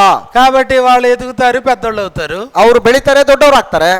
ఆ తర్వాత నీ దగ్గరికి రమ్మన్నారారు, నీ దగ్గరికి రమ్మన్నారారు, ಅವರು ಮತ್ತೆ ನಿಮ್ಮ ಬಳಿಗೆ ಮಕ್ಕಳನ್ನ ಕರೆದ್ರು ಕೂಡ ಬರಲ್ಲ ಅವರು. నువ్వు వివాహం చేసిన తర్వాత, ಈಗ ವಿವಾಹ ಅವರಿಗೆ ಮಾಡಿದ ಮೇಲೆ, వారికి జీవిత భాగస్వామి వచ్చిన తర్వాత, ಅವ್ರಿಗೂ ಇನ್ನೊಬ್ಬ ಜೊತೆ ಬಂದ ಮೇಲೆ మొత్తానికి దూరం అవుతారు, ಕಂಪ್ಲೀಟ್ ಆಗಿ ನಿಮ್ಮಿಂದ ದೂರ ಆಗ್ತಾರೆ. మరి నీకు దూరం అయ్యే లోపులోనే నువ్వు ట్రైనింగ్ ఇచ్చేయాలి కదా. ನಿನಗೆ ದೂರವಾಗುವಷ್ಟು ಒಳಗಡೆನೆ ನೀನು ಅವರಿಗೆ ಟ್ರೈನಿಂಗ್ ಕೊಡ್ಬೇಕಲ್ವಾ? నీ అదుపులో, నీ అండర్లో ఉన్నప్పుడే తయారు చేయాలి కదా. ನಿನ್ನ ಅಧೀನದಲ್ಲಿ ನಿನ್ನ ಒಂದು ಪರಿಧಿಯಲ್ಲಿ ಇರುವಾಗಲೇ ಅವರಿಗೆ ನೀವು ಟ್ರೈನಿಂಗ್ ಕೊಡ್ಬೇಕಲ್ವಾ? నీ ఆధీనంలో ఉన్నప్పుడేమో నువ్వు తీసుకెళ్ళి హాస్టల్లో పెట్టావు. ನಿನ್ನ ಅಧೀನದಲ್ಲಿರುವಾಗ ಆ ಮಕ್ಕಳನ್ನ ತಗೊಂಡೋಗಿ ಹಾಸ್ಟೆಲ್ ಇಟ್ಟೆ. నీ దగ్గర ఉండే సమయం తీసుకెళ్ళి స్కూల్లో, కాలేజీలో పెట్టావు. ನಿನಗೆ ಇರುವಂತ ಸಮಯವನ್ನ ತೆಗೆದುಕೊಂಡು ಸ್ಕೂಲು ಕಾಲೇಜಿಗೆ ಸಮಯನ ಕೊಟ್ಟೆ. కాబట్టి చాలా మంది ఇంకా చదువు అయిన తర్వాత అటు నుంచి అటు వెళ్ళిపోతారు తప్ప మళ్ళీ వెనక్కి నీ దగ్గర రారు. ಅಂದ್ರೆ ವಿದ್ಯಾಭ್ಯಾಸ ಮುಗಿದ್ಮೇಲೆ ಅಲ್ಲಿಂದ ಅಲ್ಲಿಗೆ ಹಂಗೆ ಹೊಂಟೋಗ್ಬಿಡ್ತಾರೆ ಹೊರತಾಗಿ ಮತ್ತೆ ತಂದೆ ತಾಯಿಗಳ ಬರೆಗೆ ಬರಲ್ಲ. కానీ దేవుని ఉద్దేశం ఏంటి? ಆದ್ರೆ ದೇವ್ರ ಉದ್ದೇಶ ಏನು?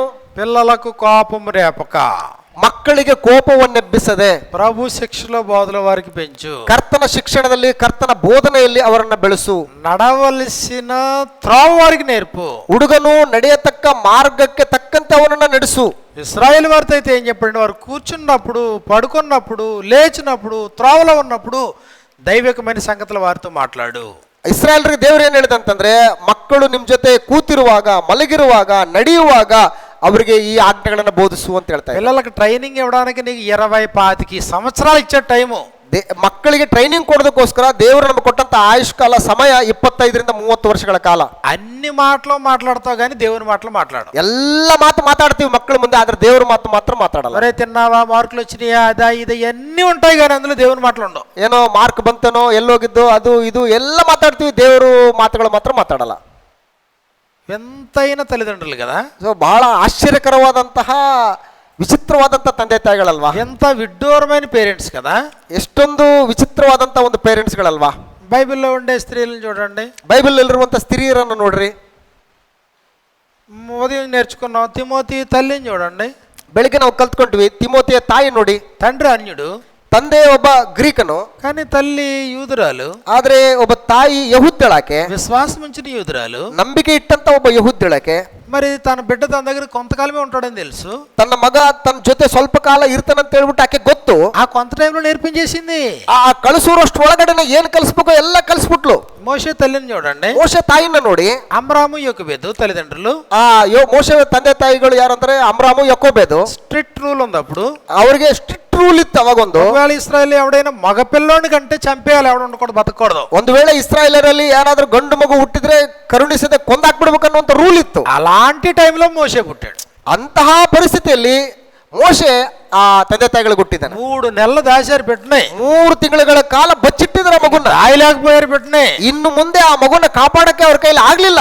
బిడ్డని తీసుకెళ్లి నైల్ నదిలో వదిలిపెట్టేశారు. ಅಂದ್ರೆ ಮಗುನ ತೆಗೆದುಕೊಂಡು ಹೋಗ್ಬಿಟ್ಟು ನೈಲ್ ನದಿಯಲ್ಲಿ ಬಿಟ್ಬಿಟ್ರು. రాకుమార్తె చూసింది, ಆದ್ರೆ ಅಲ್ಲಿ ರಾಜಕುಮಾರತೆ ನೋಡಿದ್ಲು. ఆ బిడ్డను దగ్గరికి తెచ్చుకుంది. ಆ ಮಗುನ ಹತ್ರ ಕರ್ಕೊಂಡ್ಲು. ఇప్పుడు ఈ బిడ్డను పెంచడానికి ఒక తల్లి కావాలి. ಈ ಮಗು ಬೆಳೆಸೋದಕ್ಕೋಸ್ಕರ ಒಬ್ಬ ತಾಯಿ ಬೇಕು. అంటే కన్న తల్లే గాని, ಆದ್ರೆ ಹೆತ್ತ ತಾಯಿನೇ. ಆದ್ರೆ మళ్ళీ మోషేని పెంచడానికి మళ్ళీ ఆ బిడ్డనికి దేవుడు అవకాశం ఇచ్చాడు. ಮೋಶೆಯನ್ನು ಬೆಳೆಸುವುದಕ್ಕೆ ದೇವರು ಮತ್ತೊಂದು ಅವಕಾಶವನ್ನ ಆ ಎತ್ತ ತಾಯಿಗೆ ಕೊಡ್ತಾ ಇದ್ದಾನೆ. ఇప్పుడు ఆ తల్లికి తెలుసు, ఏం తెలుసు, ಈಗ ಆ ತಾಯಿಗೆ ಗೊತ್ತಾಯ್ತು. ಏನ್ ಗೊತ್ತು? ఈ బిడ్డను పెంచుతున్నానే గాని ಈ ಮಗುವನ್ನ ನಾನು ಬೆಳೆಸ್ತಾ ಇದ್ದೇನೆಯೇ ಹೊರತು ఈ బిడ్డకి నేను తల్లిగా ఉండబోట్లేదు. ಈ ಮಗುವಿಗೆ ನಾನು ತಾಯಿಯಾಗಿ ಇರಬಾರದು. అగ్రిమెంట్ రూల్స్ ప్రకారం, ಆ ಒಂದು ಅಗ್ರಿಮೆಂಟ್ ರೂಲ್ಸ್ ಪ್ರಕಾರ బిడ్డను పెంచేసి మళ్ళీ అప్పచెప్పేయాలి. ಮಗುವನ್ನ ಬೆಳೆಸಿ ಮತ್ತೆ ಅವರಿಗೆ ಒಪ್ಪಿಸ್ಕೊಡ್ಬೇಕು. జీవిత కాలానికి సరిపోయేటంత పునాది వేసి పంపించింది. ಅಂದ್ರೆ ಜೀವಿತ ಕಾಲಕ್ಕೆ ಸರಿ ಹೋಗುವಂತ ಭದ್ರ ಬುನಾದಿಯನ್ನ ಹಾಕಿ ಆ ಮಗುನ ఎంత ಕಳಿಸ್ಬಿಟ್ಟು ఉపదేశం చేయాలో అంత ఉపదేశం చేసి పంపించింది. ಆ ವಯಸ್ಸಿನಲ್ಲಿ ಎಷ್ಟು ಉಪದೇಶ ಮಾಡಬೇಕು ಅಷ್ಟು ಉಪದೇಶ ಮಾಡಿಬಿಟ್ಲು. అది ఎంత తీవ్రమైన ఉపదేశం అంటే, ಎಂತ ಒಂದು ತೀವ್ರವಾದಂತ ಉಪದೇಶ ಅದು ಅಂತಂದ್ರೆ, ఐగుప్తు ధనాన్ని కూడా తిరస్కరించేటంత ఉపదేశం. ಐಗುಪ್ತದ ಸರ್ವೈಶ್ವರ್ಯವನ್ನು ತ್ಯಜಿಸುವಂತಷ್ಟು ಕೂಡ ఉన్నతವಾದಂತ ఇశ్రాయేలు ప్రజలతో శ్రమ అనుభవించడమే మేలని ఎంచుకునే అంత ಇಸ್ರಾಯೇಲ್ ಪ್ರಜೆಗಳೊಟ್ಟಿಗೆ ನಾನು ಹಿಂಸೆಯನ್ನು ಅನುಭವಿಸುವುದಕ್ಕೂ ನಾನು ಸಿದ್ಧ ಅನ್ನುವಂತ ರೀತಿಯಲ್ಲಿ ಉಪದೇಶ. ఆ బిడ్డతో కొంతకాలమే ఉంటాడని తెలుసు. ಅಂದ್ರೆ ಸ್ವಲ್ಪ ಕಾಲ ಆಕೆ ಬಳಿಯಲ್ಲಿ ಇರ್ತದಂತ ಗೊತ್ತಿತ್ತು. అప్పుడు తిరిగి మళ్ళీ అప్పచెప్పేసింది, తీసుకెళ్ళి రాకుమార్తెకి. ಮತ್ತೆ ರಾಜಕುಮಾರ್ತೆಗೆ ಆ ಮಗುವನ್ನು ಒಪ್ಪಿಸ್ಕೊಟ್ಲು. ఇప్పుడు రాజుగారి ఇంట్లో తిరుగుతున్నాడు. ಈಗ ರಾಜನ ಒಂದು ಬಳಿಯಲ್ಲಿ ತಿರುಗಾಡ್ತಾ ಇದ್ದಾನೆ ಮೋಶೆ. ఇప్పుడు సకల విద్యా ప్రవీణుడు అయిపోయాడు. ಆ ಒಂದು ದೊಡ್ಡವನಾಗ್ತಾ ಇರಬೇಕಾದ್ರೆ ಸಮಾಜದ ಬಳಿಗೆ ಹೋಗ್ತಾ ಇದ್ದಾನೆ. ఇప్పుడు ఐగుప్తు రాజ్యం ఈయన చేతికి వచ్చే అవకాశం దొరికింది. ಇಡೀ ಐಗುಪ್ತದ ಒಂದು ಅಧಿಕಾರ ರಾಜ್ಯ ಆತನ ಕೈಗೆ ಬರುವಂತ ಅವಕಾಶ ಇದೆ. కాబట్టి ఇప్పుడు ఇది కావాలా ఇది కావాలా ಅಂದ್ರೆ ಇದು ಬೇಕಾ ಇದು ಬೇಕಾ ಅಂತ ಹೇಳಿ, ఐగుప్తు ధనం కావాలా ప్రజలతో నిందలు కావాలా, ಐಗುಪ್ತದ ಐಶ್ವರ್ಯ ಬೇಕಾ ಕರ್ತನೊಟ್ಟಿಗೆ ಹಿಂಸೆ ಬೇಕಾ, నిర్ణయించుకునే పరిస్థితి వచ్చేటప్పటికి ನಿರ್ಣಯಿಸಿಕೊಳ್ಳುವಂತ ಒಂದು ಪರಿಸ್ಥಿತಿ ಬಂದಾಗ భౌతికమైన వాటిని అపేక్షించకుండా ಭೌತಿಕವಾದಂತವುಗಳನ್ನ ಆತನು ಅಪೇಕ್ಷಿಸಿದೆ. ఆత్మ సంబంధమైన వాటిని ప్రేమతో అపేక్షించాడు. ಆತ್ಮ ಸಂಬಂಧವಾದಂತವುಗಳನ್ನ ಪ್ರೀತಿಯಿಂದ ಆತನು ಅಪೇಕ್ಷಿಸಿದ್ದಾನೆ. తల్లి తయారు చేసిందా, ತಾಯಿ ತಯಾರು ಮಾಡ್ಲಾ, మంచి ట్రైనింగ్ ఇచ్చిందా, ಒಳ್ಳೆ ಟ್ರೈನಿಂಗ್ ಕೊಟ್ಲಾ, గొప్ప ట్రైనింగ్ ఇచ్చింది. ದೊಡ್ಡ ಟ್ರೈನಿಂಗ್ ಕೊಟ್ಟಿದ್ದಾಳೆ. సమూయేలు తల్లి ಸಮುವೇಲನ ತಾಯಿ బిడ్డలు లేకుండా ఉంది హన్నా.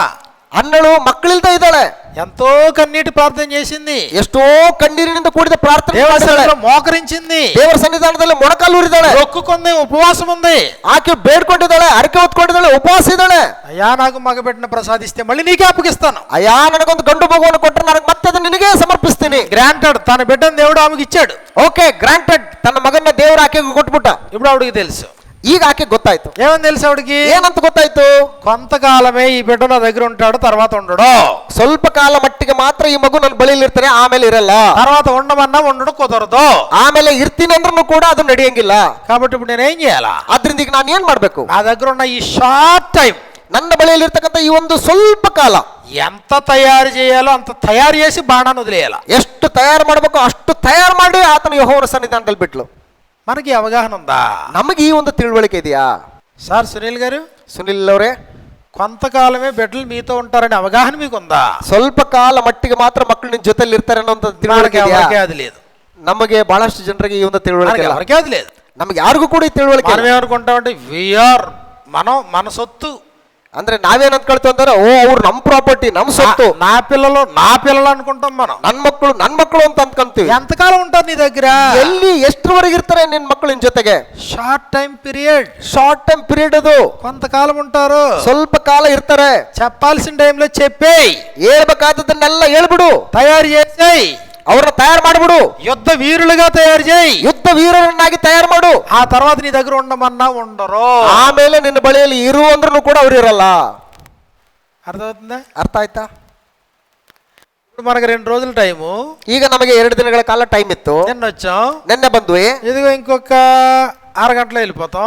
ಇನ್ನೊಂದು ಅರ್ಧ ಗಂಟೆಯಲ್ಲಿ ಹೊರಟೋಗ್ಬಿಡ್ತೀವಿ. టైం తక్కువ అని తెలుసు, ಟೈಮ್ ಬಹಳ ಸ್ವಲ್ಪ ಅಂತ ಗೊತ್ತು. చెప్పాల్సింది చెప్పే ప్రయత్నం చేసుకుంటున్నావా లేదా? ಹೇಳುವಂತದ್ದನ್ನ ಹೇಳ್ಬೇಕನ್ನುವಂತ ಪ್ರಯತ್ನ ಮಾಡಿದ್ವೋ ಇಲ್ವಾ? అలాగే పిల్లల్ని దేవుడు మన చేతిలో పెట్టాడు. ಹಾಗೇನೆ ದೇವರು ತನ್ನ ಮಕ್ಕಳನ್ನ ನಮ್ಮ ಕೈ ಕೊಟ್ಟಿದ್ದಾನೆ. నిత్యము మనతో ఉండరు, ನಿತ್ಯವಾಗಿ ನಮ್ಮ ಜೊತೆಗೆ ಮಕ್ಕಳು ಇರಲ್ಲ. అది దేవుని ఏర్పాటు డిజైన్ కాదు, ಅದು ದೇವರ ಒಂದು ಏರ್ಪಾಟು ಡಿಸೈನ್ ಅಲ್ವೇ ಅಲ್ಲ. ಅದು కొంత సమయం నీతో ఉంటారు. ಸ್ವಲ್ಪ ಸಮಯ ನಿಮ್ ಜೊತೆಗಿರ್ತಾರೆ. ఆడబిడ్డలైనా మగబిడ్డలైనా ಅದು ಹೆಣ್ಮಕ್ಳೇ ಆಗಿರ್ಲಿ ಗಂಡ್ ಮಕ್ಕಳೇ ಆಗಿರ್ಲಿ, కొంతకాలం నీ దగ్గర ఉంటారు. ಸ್ವಲ್ಪ ಕಾಲ ಮಾತ್ರ ನಿಮ್ ಜೊತೆಗಿರ್ತಾರೆ. కొంతకాలం నీ దగ్గర నేర్చుకుంటారు. ಸ್ವಲ್ಪ ಕಾಲ ಮಾತ್ರ ನಿಮ್ ಜೊತೆಲಿ ಇದ್ಕೊಂಡು ಕಲ್ತ್ಕೊತಾರೆ. నువ్వేం చెప్తే తింటారు. ನೀವೇನ್ ಹೇಳಿದ್ರು ಕೂಡ ಕೇಳ್ತಾರೆ. నువ్వు చేయి తీసుకుని ఎక్కడ తీసుకెళ్తే అక్కడికి వస్తారో. ಅವ್ರ ಕೈ ಹಿಡ್ಕೊಂಡು ನೀನು ಎಲ್ಲಿ ಕರ್ಕೊಂಡು ಹೋದ್ರು ಅಲ್ಲಿಗೂ ಬರ್ತಾರೆ ಅವರು.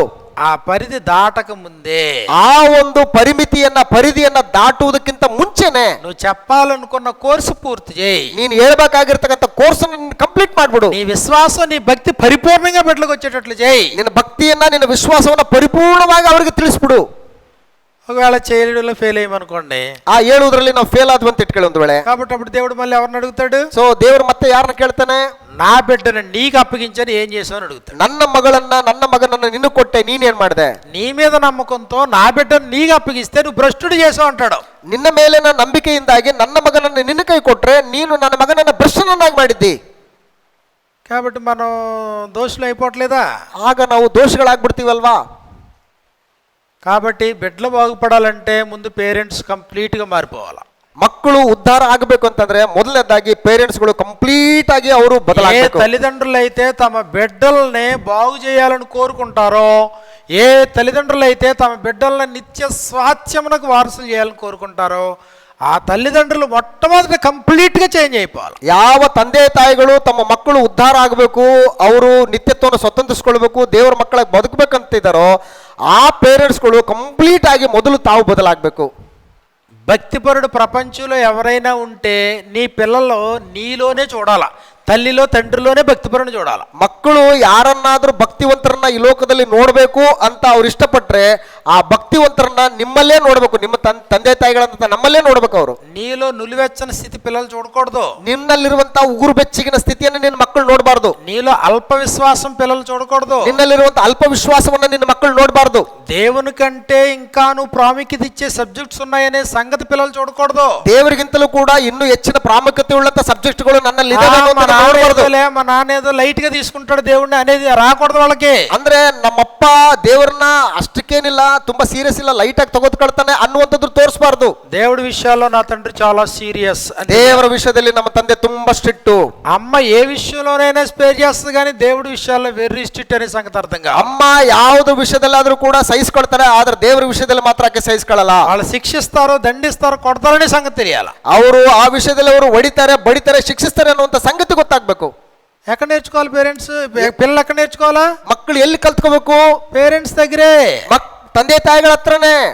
24 గంటలు వాళ్ళతో ఉంటావు, 24 ಗಂಟೆ ಅವ್ರ ಜೊತೆಗೆ ಇರ್ತೀವಿ, రోజులన్నీ వాళ్ళతో గడుపుతావు, ದಿನವೆಲ್ಲ ಅವ್ರ ಜೊತೆಗೆ ಕಾಲ ಕಳಿತೀವಿ. చక్కగా సరదాగా వాళ్ళతో మాట్లాడు, ಸುಂದರವಾಗಿ ಚಂದವಾಗಿ ಅವ್ರ ಜೊತೆಗೆ ಮಾತಾಡಿ. నిజమైన దేవుడు ఎవరో చెప్పు, ನಿಜವಾದ ದೇವರು ಯಾರೋ ತಿಳಿಸಿ. విగ్రహాలు ఎంత డొల్లతనమో చెప్పు, ಅಂದ್ರೆ ವಿಗ್ರಹಗಳು ಎಷ್ಟು ವ್ಯರ್ಥವಾದಂತವುಗಳನ್ನು, మనుషులు ఎంత అజ్ఞానం ఉందో చెప్పు, ಮನುಷ್ಯನ ಒಂದು ಅಜ್ಞಾನವನ್ನು ಅವರಿಗೆ ತಿಳಿಸು. కులపరమైన భేదాలు ఎంత స్వల్పమైన ఆలోచన చెప్పు, ಅಂದ್ರೆ ಕುಲದಲ್ಲಿರ್ತಕ್ಕಂಥ ಮತಗಳಲ್ಲಿರ್ತಕ್ಕಂಥ ಒಂದು ಭೇದ ಭಾವಗಳು ಎಷ್ಟು ಕನಿಷ್ಠವಾದಂತ దేవుడి చిత్తమేంటో, ఆయన ఏం కోరుతున్నాడో మానవ జాతిని చెప్పు. ದೇವರ ಚಿತ್ತ, ದೇವರು ನಮ್ಮಿಂದ ಏನು ಕೋರ್ತಾ ಇದ್ದಾನೋ ಅದನ್ನ ತಿಳಿಸು. ఇక్కడ మర్చిపోవద్దు, మన బిడ్డల్ని ఎలా తయారు చేసుకోవాలనో నీ చేతిలోనే ఉంది. ಅಂದ್ರೆ ನಮ್ಮ ಮಕ್ಕಳನ್ನ ಯಾವ ರೀತಿ ತಯಾರು ಮಾಡಬೇಕು ಅದನ್ನೆಲ್ಲವೂ ಹೇಳಿಬಿಟ್ಟಿದ್ದಾನೆ. కాబట్టి నిత్యత్వానికి వారసులుగా తయారు చేస్తావా? ನಿತ್ಯತ್ವಕ್ಕೆ ಅವರನ್ನು ವಾರಸುದಾರರನ್ನಾಗಿ ಮಾಡ್ತೀಯೋ? నిత్య నరకానికి పాత్రులుగా చేస్తావా? ನಿತ್ಯ ನರಕಕ್ಕೆ ಪಾತ್ರರನ್ನಾಗಿ ಮಾಡ್ತೀಯೋ? మన చేతిలోనే ఉంది, ನಮ್ಮ ಕೈಗಳಲ್ಲೇ ಇದೆ. కాబట్టి ఇక్కడ మన బిడ్డలు బాగుపడాలంటే ముందు ఎవరు బాగుపడాలా? ಅಂದ್ರೆ ಇವತ್ತಿನಿಂದ ನಮ್ಮ ಮಕ್ಕಳಿಗೆ ನಾವು ಶ್ರದ್ಧೆಯನ್ನು ತೋರಿಸ್ತಾ ಇರಬೇಕು. బిడ్డలు స్థిరపడాలంటే మొట్టమొదటి ఎవరు స్థిరపడాలా? ಅಂದ್ರೆ ಮಕ್ಕಳು ಸ್ಥಿರಗೊಳ್ಳಬೇಕು ಅಂತಂದ್ರೆ ಮೊಟ್ಟ ಮೊದಲನೇದಾಗಿ ಯಾರು ಸ್ಥಿರಗೊಳ್ಳಬೇಕು? బిడ్డలు విశ్వాసాలు అవ్వాలంటే మొట్టమొదటి ఎవరు విశ్వాసాలు అవ్వాలి? ಮಕ್ಕಳು ವಿಶ್ವಾಸಿಗಳಾಗಿರ್ಬೇಕು ಅಂತಂದ್ರೆ ಮೊಟ್ಟ ಮೊದಲನೇದಾಗಿ ಯಾರು ವಿಶ್ವಾಸಿಗಳಾಗಿರ್ಬೇಕು? ముందు మన దగ్గర నుంచి ప్రారంభం. ಮೊದಲನೇದಾಗಿ ನಮ್ಮಿಂದಲೇ ಪ್ರಾರಂಭ ಆಗ್ಬೇಕು. నా దగ్గర లేదు నా పిల్లలకి ఎలా వస్తుంది? ನನ್ನಲ್ಲೇ ಇಲ್ಲದೆ ಇರ್ತಕ್ಕಂಥದ್ದು ನನ್ನ ಮಕ್ಕಳಲ್ಲಿ ಇನ್ನೆಲ್ಲಿಂದ ಬರ್ತದೆ? నా దగ్గర ఉండాలి కదా, ನನ್ನ ಬಳಿಯಲ್ಲಿ ಇರ್ಬೇಕಲ್ಲ ಅದು. ఆ సిన్సియారిటీ నాకు కావాలి కదా, ಆ ಒಂದು ಪ್ರಾಮಾಣಿಕತೆ ಅನ್ನುವಂಥದ್ದು ನನ್ನಲ್ಲಿ ఆ ಕಂಡುಬರ್ಬೇಕಲ್ಲ? విశ్వాసం నాకు ఉండాలి కదా, ಆ ಒಂದು ವಿಶ್ವಾಸ ನನ್ನಲ್ಲಿ ಇರ್ಬೇಕಲ್ವಾ? దేవుని మీద పరిపూర్ణమైన నమ్మకం నాకు ఉండాలి కదా, ದೇವರ ಮೇಲೆ ಪರಿಪೂರ್ಣವಾದಂತ ನಂಬಿಕೆ ನನ್ನಲ್ಲಿ ಇರ್ಬೇಕಲ್ವಾ? రియల్ కమిట్మెంట్ నాకు ఉండాలి కదా. ಸೊ ನಮ್ಮಲ್ಲಿರುವಂತ ಒಂದು ಕಮಿಟ್ಮೆಂಟ್ ಕಂಡು ಬರ್ಬೇಕಲ್ವಾ? నాకు లేకపోతే పిల్లలకు వస్తుందా? ಸೊ ನನ್ನಲ್ಲಿ ಇಲ್ಲ ಅಂದ್ರೆ ಅದು ನನ್ನ ಮಕ್ಕಳಿಗೆ ಬರ್ತದ? నాకు లేని పిల్లలకు నేర్పించగలనా? ಸೊ ನನ್ನಲ್ಲಿ ಇಲ್ಲದೆ ಇರ್ತಕ್ಕಂಥದ್ದನ್ನ ನನ್ನ ಮಕ್ಕಳಿಗೆ ಕಲಿಸ್ಕೊಡಕ್ಕಾಗತ್ತಾ? సాధ్యపడదు, ಸಾಧ್ಯ ಆಗೋದಿಲ್ಲ. బిడ్డలు పుట్టారనే ఆనందం మంచిదే, ಮಕ್ಕಳು ಹುಟ್ಟಿದ್ದಾರೆ ಅನ್ನುವಂಥದ್ದು ಆನಂದ ಏನೋ ಒಳ್ಳೇದೇ. ఆ బిడ్డల్ని సుస్థిరమైన ప్రణాళికతో పెంచాలనేటువంటి ఆలోచన నీకు కావాలి. ಆ ಮಕ್ಕಳನ್ನ ಸುಸ್ಥಿರವಾದಂತ ಒಂದು ಕ್ರಮಶಿಕ್ಷಣದಲ್ಲಿ ಬೆಳೆಸಬೇಕನ್ನುವಂತ ಆಲೋಚನೆ ನಮ್ಮಲ್ಲಿ ಬರಬೇಕು. అంత జ్ఞానం నీకు లేనప్పుడు, ಅಷ್ಟು ಜ್ಞಾನ ನಿನ್ನಲ್ಲಿ ಇಲ್ಲ ಅಂತಂದ್ರೆ, మీలో ఎవరికైనా జ్ఞానము కొదువుగా ఉన్నదా అతడు దేవుని అడగవలెను, అప్పుడు అనుగ్రహించబడును. ನಿಮ್ಮಲ್ಲಿ ಯಾವನಿಗಾದ್ರೂ ಜ್ಞಾನ ಕಡಿಮೆಯಾಗಿದ್ದರೆ ಅವನು ದೇವರನ್ನು ಕೇಳಿಕೊಳ್ಳಲಿ, ದೇವರು ಅವನಿಗೆ ಅಂಗಿಸದೆ ಕೊಡುವನು. అప్పుడు నువ్వు దేవుని దగ్గర మొర్ర పెట్టుకుని ప్రార్థన చేయి. ಆಗ ದೇವರ ಹತ್ರ ಮೊರೆ ಇಟ್ಟು ಪ್ರಾರ್ಥನೆ ಮಾಡು. నాయనా, ఇది ఇంత గొప్పదైన ఈ సమూహం, ఈ బిడ్డలు నాకు ఇచ్చావు. ಸೊ ದೇವರೇ ಕನಿಕರಿಸಿ ಇಷ್ಟು ಮಕ್ಕಳನ್ನ ನನ್ನ ಕೊಟ್ಟಿದ್ದಿ, వీళ్ళు ఎలా పెంచాలో నాకు తెలియదు, ಇವ್ರನ್ನ ಹೆಂಗ್ ಬೆಳೆಸ್ಬೇಕು ನನಗೆ ಗೊತ್ತಿಲ್ಲ, వాళ్ళకి ఏం బోధించాలో నాకు తెలియదు. ಇವ್ರಿಗೆ ಏನ್ ಬೋಧಿಸ್ಬೇಕು ನನಗೆ ಗೊತ್ತಿಲ್ಲ. నాయనా, నాకు తగిన జ్ఞానాన్ని ప్రసాదించు. ತಕ್ಕಂತ ಜ್ಞಾನವನ್ನ ನನಗೆ ಅನುಗ್ರಹಿಸಿಕೊಡು. ఆయన ఎవరిని గద్దింపక అందరికీ ధారాళంగా దయచేయవాడు. ಯಾರಿಗೂ ಕೂಡ ಹಂಗಿಸದೆ ಧಾರಾಳವಾಗಿ ದಯಪಾಲಿಸುವಂತ. అయితే అడిగే నీవు ఏ సందేహం లేకుండా దేవుడిని అడుగు జ్ఞానం గురించి.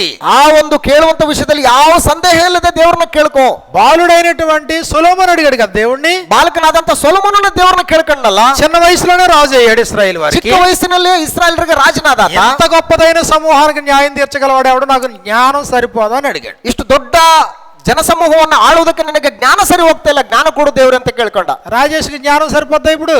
ರಾಜೇಶ್ಗೆ ಜ್ಞಾನ ಸರಿ ಹೋಗುತ್ತೆ ಈಗ ಮಕ್ಕಳು ಬೆಳೆಸೋದಕ್ಕೆ. 3 బిడ్డలు, 1 భార్య, 3 ಮಕ್ಕಳು, 1 ಹೆಂಡತಿ. జ్ఞానం చొప్పున కాపురం చేయమన్నాడా? ಅಂದ್ರೆ ಜ್ಞಾನದೊಟ್ಟಿಗೆ ನೀನು ಸಂಸಾರ ಮಾಡ್ಬೇಕು ಅಂತ ಹೇಳಿದನಲ್ವಾ? జ్ఞానం చొప్పున కోపం రేపకుండా పిల్లల్ని పెంచమన్నాడా? ಜ್ಞಾನದಿಂದ ಮಕ್ಕಳಿಗೆ ಕೋಪವನ್ನು ಎಬ್ಬಿಸದವರನ್ನ ಬೆಳೆಸು ಅಂತ ಹೇಳಿದನಲ್ವಾ? శిక్షలో బోధల వారిని పెంచమన్నాడా? ಕರ್ತನ ಶಿಕ್ಷಣದಲ್ಲಿ, ಉಪದೇಶದಲ್ಲಿ ಬೆಳೆಸು ಅಂತ ಹೇಳಿದನಲ್ವಾ? మరి అంత జ్ఞానం ఉందా? ಈಗ ಅಷ್ಟೊಂದು ಜ್ಞಾನ ಇದೆಯಾ? లేనప్పుడు రాజేష్ ఏం చేయాలంటే, ಈಗ ಇಲ್ಲ ಅಂತಂದ್ರೆ ರಾಜೇಶ್ ಅವ್ರು ಏನ್ ಮಾಡ್ಬೇಕು ಅಂತಂದ್ರೆ, చక్కగా దేవుడికి ప్రార్థన చేసుకోవాలా. ಚಂದವಾಗಿ ದೇವರಿಗೆ ಪ್ರಾರ್ಥನೆ ಮಾಡಬೇಕು. ప్రతిరోజు దేవుడికి ప్రార్థన చేసుకోవాలి. ಪ್ರತಿದಿನ ದೇವರಿಗೆ ಪ್ರಾರ್ಥನೆ ಮಾಡಬೇಕು. తన భార్య రోజు ప్రార్థన చేసుకోవాలి. ತನ್ನ ಹೆಂಡತಿಯು ಕೂಡ ದೇವರಿಗೆ ಪ್ರತಿದಿನ ಪ್ರಾರ್ಥನೆ ಮಾಡಬೇಕು. ఆయన అందమైన 3 బిడ్డలు ఇచ్చావు, ದೇವರೇ ಸುಂದರವಾದ 3 ಮಕ್ಕಳನ್ನ ಕೊಟ್ಟಿದ್ದಿ, ఈ బిడ్డలు ఏం చేయాలో నాకు అర్థం కావట్లేదు. ಇವ್ರ ಮಕ್ಕಳನ್ನ ಹೆಂಗ್ ಮಾಡ್ಬೇಕು, ಹೆಂಗ್ ಬೆಳೆಸ್ಬೇಕು ಗೊತ್ತಿಲ್ಲ. బిడ్డలు అమాయకత్వంతో ఉన్నారు, ಮಕ್ಕಳು ಬಹಳ ಅಮಾಯಕತ್ವದಲ್ಲಿದ್ದಾರೆ, వాళ్ళకి ఏమీ తెలియదు. ಈ ಮಕ್ಕಳಿಗೆ ಏನು ಗೊತ್ತಿಲ್ಲ. ఇప్పుడు ఏదైనా నేను నేర్పిస్తే వాళ్ళకి తెలుస్తుంది. ಈಗ ನಾನು ಏನ್ ಮಾಡ್ಬೇಕಂದ್ರೆ ಕಲಿಸಿದ್ರೇನೆ ಅವ್ರು ಕಲ್ತ್ಕೊಳ್ತಾರೆ. నాయన నేర్పించేటట్లుగా నాకు జ్ఞానం ఇవ్వి, ಮಕ್ಕಳಿಗೆ ಕಲಿಸುವಂತ ರೀತಿಲೇ ನನಗೆ ಜ್ಞಾನ ಕೊಡಪ್ಪ. ఈ బాధ్యతను వదిలేసి ಈ ಜವಾಬ್ದಾರಿಯನ್ನು ಬಿಟ್ಬಿಟ್ಟು సండే స్కూల్ మీద మైండ్ పెడతారు. ಸಂಡೇ ಸ್ಕೂಲ್ ಮೇಲೆ ದೃಷ್ಟಿಕೋನ, ఏంటి వారంలో జరిగే ఒక గంట ప్రోగ్రామ్ మీద మైండ్ పెడతారు. ಅಂದ್ರೆ వాರದಲ್ಲಿ 1 ಗಂಟೆ ಕಾಲ ನಡೆಯುವಂತ ಸಂಡೇ ಸ್ಕೂಲ್ ಮೇಲೆ ಫೋಕಸ್. దేవుడేమో 24 గంటలు నీ చేతిలో పెడితే, ದೇವರೇನೋ 24 ಗಂಟೆಗಳ ಕಾಲ ನಿನ್ನ ಕೈಯಲ್ಲಿಟ್ರೆ 24 hours ಚೋಟ್ರగా నిన్నుండమంటే ನೀನೇ ಸೂಪರ್ವೈಸರ್ ಆಗಿ 24 ಗಂಟೆಗಳ ಕಾಲ ಅವ್ರ ಮೇಲೆ ಇರುವಂತಂದ್ರೆ, ఆహా మేమేం చెప్పం కానీ సండే స్కూల్లో చెప్తారు పిల్లలకి. ನಾವೇನ್ ಹೇಳಕ್ಕಾಗಲ್ಲ, ಸಂಡೇ ಸ್ಕೂಲ್ ಅಲ್ಲಿ ಹೇಳ್ತಾರೆ ಮಕ್ಕಳಿಗೆ. సండే స్కూల్ ఎప్పుడు జరుగుతుంది? ಸಂಡೇ ಸ್ಕೂಲ್ ಯಾವಾಗ ನಡೀತದೆ? వారంలో జరిగితే ఒక గంట జరుగుతుంది. ವಾರದಲ್ಲಿ ನಡೆದ್ರೆ ಏನೋ ಹಬ್ಬ ಅಂದ್ರೆ 1 ಗಂಟೆ. ఆ గంట ఏం జరుగుతుంది? ಆ ಗಂಟೆ ಏನ್ ನಡೀತದೆ? కాసేపు ఎగిరి డాన్స్ వేసి పాటలు పాడుకుని కాసేపు చాక్లెట్లు తీసుకుని పోతారు. ಒಂದ್ ಸ್ವಲ್ಪ ಹೊತ್ತು ಎಗರಿ ಕುಡಿದು ಒಂದ್ ಸ್ವಲ್ಪ ಆಟ ಆಡಿ ಹಾಡಾಡಿ ಒಂದ್ ಚಾಕ್ಲೇಟ್ ತಗೊಂಡು ಹೋಗ್ಬಿಡ್ತಾರೆ. ఏం నేర్చుకుంటారు అక్కడ? ಏನ್ ಕಲ್ತ್ಕೊಳ್ತಿ ಅಲ್ಲಿ? వారానికి ఒక గంట సరిపోతుందా? ಸಾಕ వాರಕ್ಕೆ 1 ಗಂಟೆ. వారానికి ఒక గంట సరిపోయేలా ఉంటే దేవుడు తన పిల్లలు వారానికి ఒక గంట వచ్చు కదా నీకు. ಸೊ ವಾರಕ್ಕೆ 1 ಗಂಟೆ ಸರಿ ಹೋಗುತ್ತಂತಂದ್ರೆ ದೇವರು ವಾರಕ್ಕೆ ಒಂದ್ಸರಿ 1 ಗಂಟೆ ಮಾತ್ರ ಕೊಡ್ಬೋದಲ್ವಾ ಮಕ್ಕಳನ್ನ ನಮಗೆ? 24 hours నీ చేతిలో పెట్టాడు. 24 ಗಂಟೆಗಳ ಕಾಲ ನಮ್ಮ ಕೈಲಿ ಇಟ್ಟಿದ್ದಾನೆ. 7 రోజులు నీ చేతిలో పెట్టాడు. ಸೊ ಅವರೆಲ್ಲರನ್ನು ನಮ್ಮ ಕೈಲಿ ಇಟ್ಟಿದ್ದಾನೆ. 365 రోజులు నీ దగ్గర ఉన్నారు పిల్లలు. ಸೊ ಎಷ್ಟೋ ಮಕ್ಕಳು ನಮ್ಮ ಜೊತೆಲಿದ್ದಾರೆ. వాళ్ళతో మాట్లాడు, ಅವ್ರ ಜೊತೆ ಮಾತಾಡು, వాళ్ళతో చర్చించు, ಅವರೊಟ್ಟಿಗೆ ಚರ್ಚೆ ಮಾಡು, దేవుని ఉపదేశం చెయ్యి, ದೇವರ ಉಪದೇಶ ಮಾಡು, నీతి న్యాయములు అనుసరించినట్లుగా ఆజ్ఞాపించు, ನೀತಿ ನ್ಯಾಯಗಳನ್ನು ಅನುಸರಿಸುವಂತ ರೀತಿಯಲ್ಲಿ ಅವರುಗಳಿಗೆ ಆಜ್ಞಾಪಿಸು. అప్పుడు మేలు జరుగుతుంది. ಆಗ ಮೇಲುಂಟಾಗತ್ತೆ. లేకపోతే ఏమవుతుందంటే, ಇಲ್ಲ ಅಂತಂದ್ರೆ ಏನಾಗುತ್ತೆ ಅಂತಂದ್ರೆ మనం ఏదో పండగలు చేసుకుంటా గడిపేయాల. ಈಗ ನಾವು ಹಬ್ಬ ಮಾಡ್ಕೊಂಡು ಕಾಲ ಕಳೆದು ಬಿಡ್ಬೇಕು. తండ్రి ఏమనుకుంటాడంటే సంవత్సరానికి ఒక పండగ చేస్తే చాలు, ఒక కొడుకు ఒక పండగ. ಅಂದ್ರೆ ಒಬ್ಬೊಬ್ಬ ಮಗನಿಗೆ ಒಂದೊಂದು ವರ್ಷ ಒಂದೊಂದು ಹಬ್ಬ. ఏ పండగ అది? ಏನ್ ಹಬ್ಬ ಅದು? పుట్టినరోజు వేడుకలు, ಹುಟ್ಟದ ಹಬ್ಬ. ಹುಟ್ಟದ ಹಬ್ಬ. తండ్రి ఏమనుకుంటాడంటే పుట్టినరోజు వచ్చింది, ತಂದೆ ಏನಂತಾನೆ ಹುಟ್ಟದ ಹಬ್ಬ ಬಂತು ಮಗಂದು, కొత్త బట్టలు కొనాలి, ಹೊಸ ಬಟ್ಟೆ ತಗೋಬೇಕು, స్వీట్ హార్ట్ కొనాలి, ಸ್ವೀಟ್ ಹಾರ್ಟ್ ಕೊಂಡ್ಕೋಬೇಕು, కేక్ కట్ చేసుకుని హ్యాపీ, ಕೇಕ್ ಕಟ್ ಮಾಡ್ಕೊಳ್ಳೋದು ಹ್ಯಾಪಿ. ఓకే నా బాధ్యత అయిపోయింది, ಸೊ ನನ್ನ ಜವಾಬ್ದಾರಿ ಮುಗೀತು, మళ్ళీ నెక్స్ట్ ఇయర్ చూద్దాం. ಮತ್ತೆ ನೆಕ್ಸ್ಟ್ ಇಯರ್ ನೋಡೋಣ. అర్ధరహితమైన కార్యాలు, ಇದು ಅರ್ಥರಹಿತವಾದಂತ ಕಾರ್ಯಕ್ರಮಗಳು. కాబట్టి దేవుడు మనలో ప్రతి వారికి కుటుంబాలు ఇచ్చాడు. ದೇವರು ನಮ್ಮಲ್ಲಿರುವಂತ ಎಲ್ರಿಗೂ ಕೂಡ ಕುಟುಂಬನ ಕೊಟ್ಟಿದ್ದಾನೆ. దేవునికి పర్పస్ ఉంది, ಅದಕ್ಕೊಂದು ಉದ್ದೇಶ ಇದೆ. పిల్ల తరాన దీవించబడాలని కోరుతున్నాడు. ತಲತಲಾಂತರಗಳವರೆಗೂ ಆಶೀರ್ವದಿಸಲ್ಪಡಬೇಕೆಂಬುದಾಗಿ ఈ తరముల వరకు ఆశీర్వదిస్తానని చెప్తున్నాడు. 1000 ತಲೆಗಳವರೆಗೂ ಕೂಡ ಆಶೀರ್ವದಿಸ್ತೀನಿ ಅಂತ ಬಯಸ್ತಾ ಇದ್ದಾನೆ. ఇది మొదలుకొని రాజేష్ కుటుంబం. ಸೊ ಇದರ ಮೊದಲುಗೊಂಡು ರಾಜೇಶ್ ಅವರ ಕುಟುಂಬ. రాజేష్ వారి తరంలో ఫస్ట్ పర్సన్ అయితే, ರಾಜೇಶು ಆ ಒಂದು ತಲೆಮಾರುಗಳಲ್ಲಿ ಪ್ರಥಮ ವ್ಯಕ್ತಿ ಆದ್ರೆ, ఆయన నుండి 1000 తరముల వరకు కరుణించబడే బిడ్డలుగా, ಆತನ ನಂತರ 1000 ತಲೆಗಳವರೆಗೂ ಕೂಡ ದೇವರು ಕರುಣಿಸುವ ಹಾಗೆ భక్తి విశ్వాసములు కలిగిన బిడ్డలుగా, ಭಕ್ತಿ ವಿಶ್ವಾಸ ಉಳ್ಳಂತಹ ಮಕ್ಕಳನ್ನಾಗಿ, అనేకులకు మాదిరికరమైనటువంటి బిడ్డలుగా, ಅನೇಕರಿಗೆ ಮಾದರಿಕರವಾದಂತಹ ಮಕ್ಕಳನ್ನಾಗಿ, మంచి దేవుని యొక్క రాజ్యంలో మంచి పౌరులుగా తమ జీవితాన్ని కొనసాగించాలి. ದೇವರ ರಾಜ್ಯದಲ್ಲಿ ಉತ್ತಮವಾದಂತ ಪೌರರಾಗಿ ತಮ್ಮ ಜೀವಿತಗಳನ್ನು ಮುಂದುವರಿಸಿಕೊಂಡು ಹೋಗಬೇಕು. దాంట్లో రాజేష్ పాత్ర ఉందా? ಅದರಲ್ಲಿ ರಾಜೇಶ್ ಅವರ ಪಾತ್ರ ಇದೆಯಾ? భార్య పాత్ర ఉందా? ಹೆಂಡತಿಯ ಪಾತ್ರ ಇದೆಯಾ? తప్పనిసరిగా ఉంది. ತಪ್ಪದೇ ಇದೆ. వారి బాధ్యతను వారు విస్మరించకూడదని ప్రేమతో మనం చేస్తున్నాం. ಅವರ ಒಂದು ಜವಾಬ್ದಾರಿಗಳನ್ನ ಅವರು ಮರಿಬಾರದು ಅಂತೇಳಿ ಪ್ರೀತಿಯಿಂದ ಅವ್ರನ್ನ ಎಚ್ಚರಿಸ್ತಾರೆ. రాజేష్ అంటే నాకు చాలా ఇష్టం. ರಾಜೇಶ್ ಅಂದ್ರೆ ನನಗೆ ಬಹಳ ಇಷ್ಟ. కాస్త అమాయకత్వం, ಸೊ ಯಾಕೆಂದ್ರೆ ಬಹಳ ಅಮಾಯಕ ಮನುಷ್ಯ, కాస్త మంచితనం, ಆದ್ರೆ ಸ್ವಲ್ಪ ಒಳ್ಳೆತನನೂ ಇದೆ. ఏదైనా ఓపెన్ గా ఒప్పుకుంటాడు, అర్థం కాకపోతే అర్థం కాలేదని ఒప్పుకుంటాడు. ಸೊ ಯಾವ್ದನ್ನಾದ್ರೂ ಕೂಡ ಯಥಾರ್ಥ ಒಪ್ಕೊಳ್ತಾನೆ. ನನಗೆ ಅರ್ಥ ಆಗಿಲ್ಲ ಅಂತ ಅರ್ಥ ಆಗಿಲ್ಲ ಅಂತ ಹೇಳ್ಬಿಡ್ತಾನೆ. తన భార్య చక్కగా దేవుని మాట్లాంటది. ಆದ್ರೆ ಅವ್ರ ಹೆಂಡತಿ ಬಹಳ ಚಂದವಾಗಿ ದೇವ್ರ ವಾಕ್ಯಗಳನ್ನು ಕೇಳ್ತಾರೆ. దేవుడు వారికి 3 బిడ్డలు ఇచ్చాడు. ದೇವ್ರು ಅವರಿಗೆ 3 ಮಕ್ಕಳನ್ನ ಕೊಟ್ಟಿದ್ದಾನೆ. ఇప్పుడు ఇర్విన్ పుట్టాడు కదా. ಈಗ ಇರ್ವಿನ್ ಹುಟ್ಟಿದಾನಲ್ವಾ? ఇర్విన్ నా మాటలు చాలా శ్రద్ధగా అంటున్నాడు. ಇರ್ವಿನ್ ನನ್ನ ಮಾತನ್ನ ಬಹಳ ಚಂದವಾಗಿ ಶ್ರದ್ಧೆಯಿಂದ ಕೇಳ್ತಾನೆ. నిన్నటి నుంచి నేను గమనించాను, ನಿನ್ನೆಯಿಂದ ನಾನು ಗಮನಿಸಿದ್ದೀನಿ, నేను వచ్చినప్పటి నుంచి గమనిస్తున్నాను. ನಾನು ಬಂದಾಗಿನಿಂದ ಗಮನಿಸ್ತಾ ಇದ್ದೀನಿ. కారణం ఏంటని ఆలోచిస్తే, ಕಾರಣ ಏನು ಅಂತ ಆಲೋಚನೆ ಮಾಡಿದ್ರೆ, కడుపులో ఉన్నప్పటి నుంచి నా బోధ విన్నాడు. ಯಾಕಂದ್ರೆ ಹೊಟ್ಟೆಯಲ್ಲಿ ಇರುವಾಗಲಿಂದನೇ ನನ್ನ ಬೋಧನೆ ಕೇಳ್ತಾ ಇದ್ದಾರೆ ಅವರು. కడుపులో ఉన్నప్పటి నుంచి వింటానే ఉన్నాడు. ಅಂದ್ರೆ ಹೊಟ್ಟೆಯಲ್ಲಿ ಇನ್ನೂ ಇರುವಾಗಲೇ ಅಲ್ಲಿ ಅವ್ರ ಮನೆಯಲ್ಲಿ కడుపులో ఉన్నప్పుడు వినరు అనుకోవద్దు, వింటారు. ಅಂದ್ರೆ ಹೊಟ್ಟೆಯಲ್ಲಿ ಇರುವಾಗ ಮಕ್ಕಳು ಕೇಳಲ್ಲ ಅಂತ ಅನ್ಬೇಡಿ, ಕೇಳ್ತಾರೆ. ఇప్పుడు బయట కనబడేటప్పటికి నేను మాట్లాడుతున్నప్పటికి అలా కాన్సన్ట్రేషన్ గా వింటున్నాడు. ಈಗ ತಾಯಿಯ ಗರ್ಭದಿಂದ ಹೊರಗೆ ಬಂದಾಗ ನನ್ನ ಮಾತು ಸೌಂಡ್ ಕೇಳ್ತಾ ಇದ್ದಾನೆ, ಕಾನ್ಸಂಟ್ರೇಷನ್ ಆಗಿ ಕೇಳ್ತಾ ಇದ್ದಾನೆ. కాబట్టి ఆ బిడ్డ కొరకు ప్రార్థన చేయడం జరిగింది గతంలో. ಆ ಗತ ಸಮಯದಲ್ಲಿ ಆ ಮಗುಗೋಸ್ಕರ ಪ್ರಾರ್ಥನೆ ಮಾಡೋದು ನಡೆದಿದೆ. దేవుడు కృప చూపించాడు, చక్కటి ప్రసవాన్ని దేవుడు అనుగ్రహించాడు. ದೇವರು ಕೃಪೆ ತೋರಿಸಿದಾನೆ, ಉತ್ತಮವಾದಂತ ಪ್ರಸವವನ್ನು ದಯಪಾಲಿಸಿ ಮಗುನ ಹೊರಗೆ ತಂದಿದ್ದಾರೆ. ತಾಯಿ ఆరోగ్యంతో అందంగా ఉండే 3 బిడ్డలు అనుగ్రహించాడు దేవుడు. ಆರೋಗ್ಯದಿಂದ ಅಂದವಾಗಿರ್ತಕ್ಕಂಥ 3 ಮಕ್ಕಳನ್ನ ದಯಪಾಲಿಸಿಕೊಟ್ಟಿದ್ದಾರೆ. కాబట్టి చక్కగా వారు విద్యాబుద్ధులతో గొప్ప స్థాయికి ఆత్మీయంగా వారు ముందు కొనసాగాలని ప్రేమతో నేను దేవునికి విజ్ఞాపన చేస్తూ ఉన్నాను. ಅವರು ಉತ್ತಮವಾದಂಥ ರೀತಿಯಲ್ಲಿ ಬೆಳವಣಿಗೆಯನ್ನು ಕಂಡು ಆತ್ಮೀಯವಾಗಿ ಭೌತಿಕವಾಗಿ ಅಭಿವೃದ್ಧಿ ಆಗಲಿ ಅಂತೇಳಿ ಪ್ರೀತಿಯಿಂದ ನಾನು ದೇವರ ಹತ್ರ ಕೋರ್ತಾ ಇದ್ದೀನಿ. అమ్మ ఒకసారి వెళ్ళి తీసురా బిడ్డని, ಮಗನ್ನ ಕರ್ಕೊಂಬನ್ನಿ. లేదండి, నీ కొడుకుని కాబట్టి రాజేష్ రెబ్కా. దేవుడు రాజేష్ని ప్రేమించి దేవుడు ఏం చేశాడంటే రెబ్కాని ఇచ్చాడు. ದೇವರು ರಾಜೇಶ್ ಅವ್ರನ್ನ ಪ್ರೀತಿ ಮಾಡಿ ಅವರಿಗೆ ರೆಬ್ಕಾನ ಕೊಟ್ಟಿದ್ದಾರೆ. దేవుడు వారిద్దరిని ప్రేమించి ದೇವರು ಅವರಿಬ್ಬರನ್ನ ಪ್ರೀತಿ ಮಾಡಿ మొదటి సంతానముగా ಮೊದಲನೆಯ ಸಂತಾನವಾಗಿ ఇమ్మానుయేల్ని ఇచ్చాడు దేవుడు. ಇಮ್ಮಾನುವೆಲ್ ನನ್ನ ಅನುಗ್ರಹಿಸಿದ್ದಾನೆ. రెండవ సంతానముగా ಎರಡನೇ ಸಂತಾನವಾಗಿ ఇవాన్య నామకరణం జరిగింది. ಇವಾನ್ಯ ನಾಮಕರಣ ಆಗಿದೆ. ఇప్పుడు మూడవ సంతానముగా ಈಗ ಮೂರನೇ ಸಂತಾನ, దీనికి పేరు పెట్టమన్నారు. ಈಗ ಆ ಮಗುಗೆ ಹೆಸರಿಡು ಅಂತ ಹೇಳ್ತಾ ಇದ್ದಾರೆ.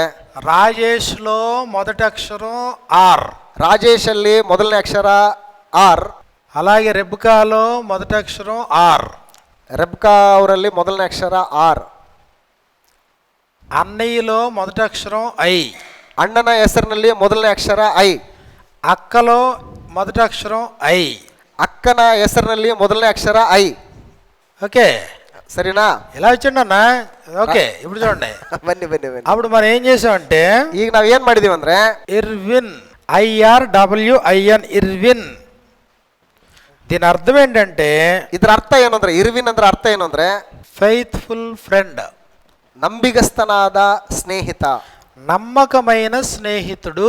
ನಂಬಿಗಸ್ತನಾದ ಸ್ನೇಹಿತನು. ఇర్విన్ అంటే అర్థం ఏంటంటే నమ్మకమైన స్నేహితుడు.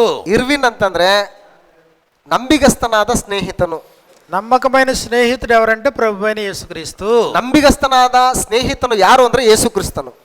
You are all my friends if you do whatever I command you ಅన్నాడు యేసు ప్రభు. ನಾನು ನಿಮಗೆ ಆಜ್ಞಾಪಿಸಿದಂತವುಗಳನ್ನ ನೀವು ನಡೆಸಿದ್ರೆ ನೀವು ನನಗೆ ಸ್ನೇಹಿತರು ಅಂತ ಹೇಳ್ತಾ ಇದ್ದಾರೆ. స్నేహితుల్లో రెండు రకాలు ఉంటారు. ಸ್ನೇಹಿತರಲ್ಲಿ ಎರಡು ವಿಧವಾದಂತ ಸ್ನೇಹಿತರು ಇರ್ತಾರೆ. స్నేహితులే వెన్నుపోటుదారులు ఉంటారు. ಅಂದ್ರೆ ಸ್ನೇಹಿತರಲ್ಲೇ ಹಿಂದ್ಗಡೆ ಬೆನ್ನು ಚುಚ್ಚುವಂತವ್ರು ಇರ್ತಾರೆ. ఇస్కరియోతు యోధ స్నేహితుడు యేసు ప్రభుకి. ಯೇಸು ಕ್ರಿಸ್ತನಿಗೆ ಇಸ್ಕರಿಯೋತು ಯೂದ ಕೂಡ ಸ್ನೇಹಿತನೇ. తన మడమనెత్తిన వాడు అన్నాడు. ಅಂದ್ರೆ ತನ್ನ ಒಂದು ಮೊಣಕಾಲನ್ನ ಎತ್ತಿದಂತವನು. ಕೂಡ ఉండి ఆయన ತన్నాడు. ಅಂದ್ರೆ ಹಿಂಗ ನಡೀತಿರ್ಬೇಕಾದ್ರೆ ಹಿಂಗ ಮೊಣಕಾಲೆತ್ತಿ ಹಿಂಗ ಒದ್ದಿದ್ದ. స్నేహితుల్లో దుర్మార్గులైన స్నేహితులు ఉంటారు. ಅಂದ್ರೆ ಸ್ನೇಹಿತರಲ್ಲಿ ಕೂಡ ದುರ್ಮಾರ್ಗಿಗಳಾದಂತ ಸ್ನೇಹಿತರು ಇರ್ತಾರೆ. ಇದಿಗೋ ಇರ್ವಿನ್ ಬಾಬು ಅన్నాడు. ಈಗ ಇರ್ವಿನ್ ಚೆನ್ನಾಗಿದ್ದಾನೆ. He is very faithful friend. ಈಗ ಈತನು ಫೇತ್ಫುಲ್ ಫ್ರೆಂಡ್, నమ్మదగిన స్నేహితుడు, ನಂಬಿಗಸ್ತನಾದ ಸ್ನೇಹಿತ. కాబట్టి ఈ రోజు నుంచి ఆ బిడ్డకి ఇర్విన్ అనే నామకరణం చేస్తున్నాం. ಈ ದಿನದಿಂದ ಆ ಮಗುವಿಗೆ ಇರ್ವಿನ್ ಎಂಬುದಾಗಿ ಕರಿತಾ ಇದ್ದೀವಿ. ಇವತ್ತು ನಾಮಕರಣ ಮಾಡ್ತಾ ಇದ್ದೀವಿ. Irvin, you are Irvin. Irvin. ఒకసారి ఇర్విన్ అనండి. ಎಲ್ರು ಒಂದ್ಸಾರಿ ಇರ್ವಿನ್ ಅನ್ರಿ. అది ఇర్విన్. చప్పట్లు కొట్టండి ఒకసారి అందరు గట్టిగా. ఇర్విన్ చెప్పాలి విడిగా. రానండి, ఎలా వచ్చాయి, నువ్వు కూడా దగ్గరికి వచ్చాయి. బన్ని బన్ని బన్ని ಒಂದು ಪ್ರಾರ್ಥನೆ చేసుకుందాం. సిస్టర్ బన్ని, ఫ్యామిలీ అలా ఉండండి చక్కగానే. ఓకే, ప్రార్థన చేసుకుందాం. నాన్న ఫోటో మంచిగా ప్రార్థన ಮಾಡಿ. పరిశుద్ధమైన మా తండ్రి, దయగలిగిన మా నాయన, ఈ దినము మీరు మమ్మల్ని ప్రేమించి అనుగ్రహించిన భాగ్యాన్ని బట్టి నీ కృతజ్ఞతలు తండ్రి. మరి రాజేష్ కుటుంబాన్ని వర్ధిల్లజేసి నాయన, ఇదిగో ఈ దినము నూతనంగా జన్మించినటువంటి తండ్రి మరొక బిడ్డను బట్టి ఆనందిస్తూ ఉన్నాం. ఆ బిడ్డకి నామకరణ చేయడానికి కృప చూపించినందుకు నీకే కృతజ్ఞతలు. నిశ్చితమైతే ఇర్విన్ అనేటువంటి ఈ నామకరణ, ఇర్విన్ డిసౌజా అనేటువంటి ఈ నామకరణ ద్వారా బిడ్డ ఎంతో ఉన్నతమైన స్థాయికి వెళ్ళి నమ్మకమైన స్నేహితుడిగా తన జీవితాన్ని కొనసాగించడానికి, నీ యొక్క రాజ్యంలో సత్యమునకు స్తంభం వలె జీవించడానికి, శాశ్వతమైన నిత్యత్వం వరకు ప్రయాణించడానికి తండ్రి మీరే కృప చూపించి సహాయం చేయమని నాయన ఈ ప్రార్థన మనవులు మా ప్రభువును రక్షకుడు విమోచకుడైన యేసుక్రీస్తు నామములో అడిగి వేడుకొనుచున్నాం మా తండ్రి. ఆమేన్. ఆమేన్.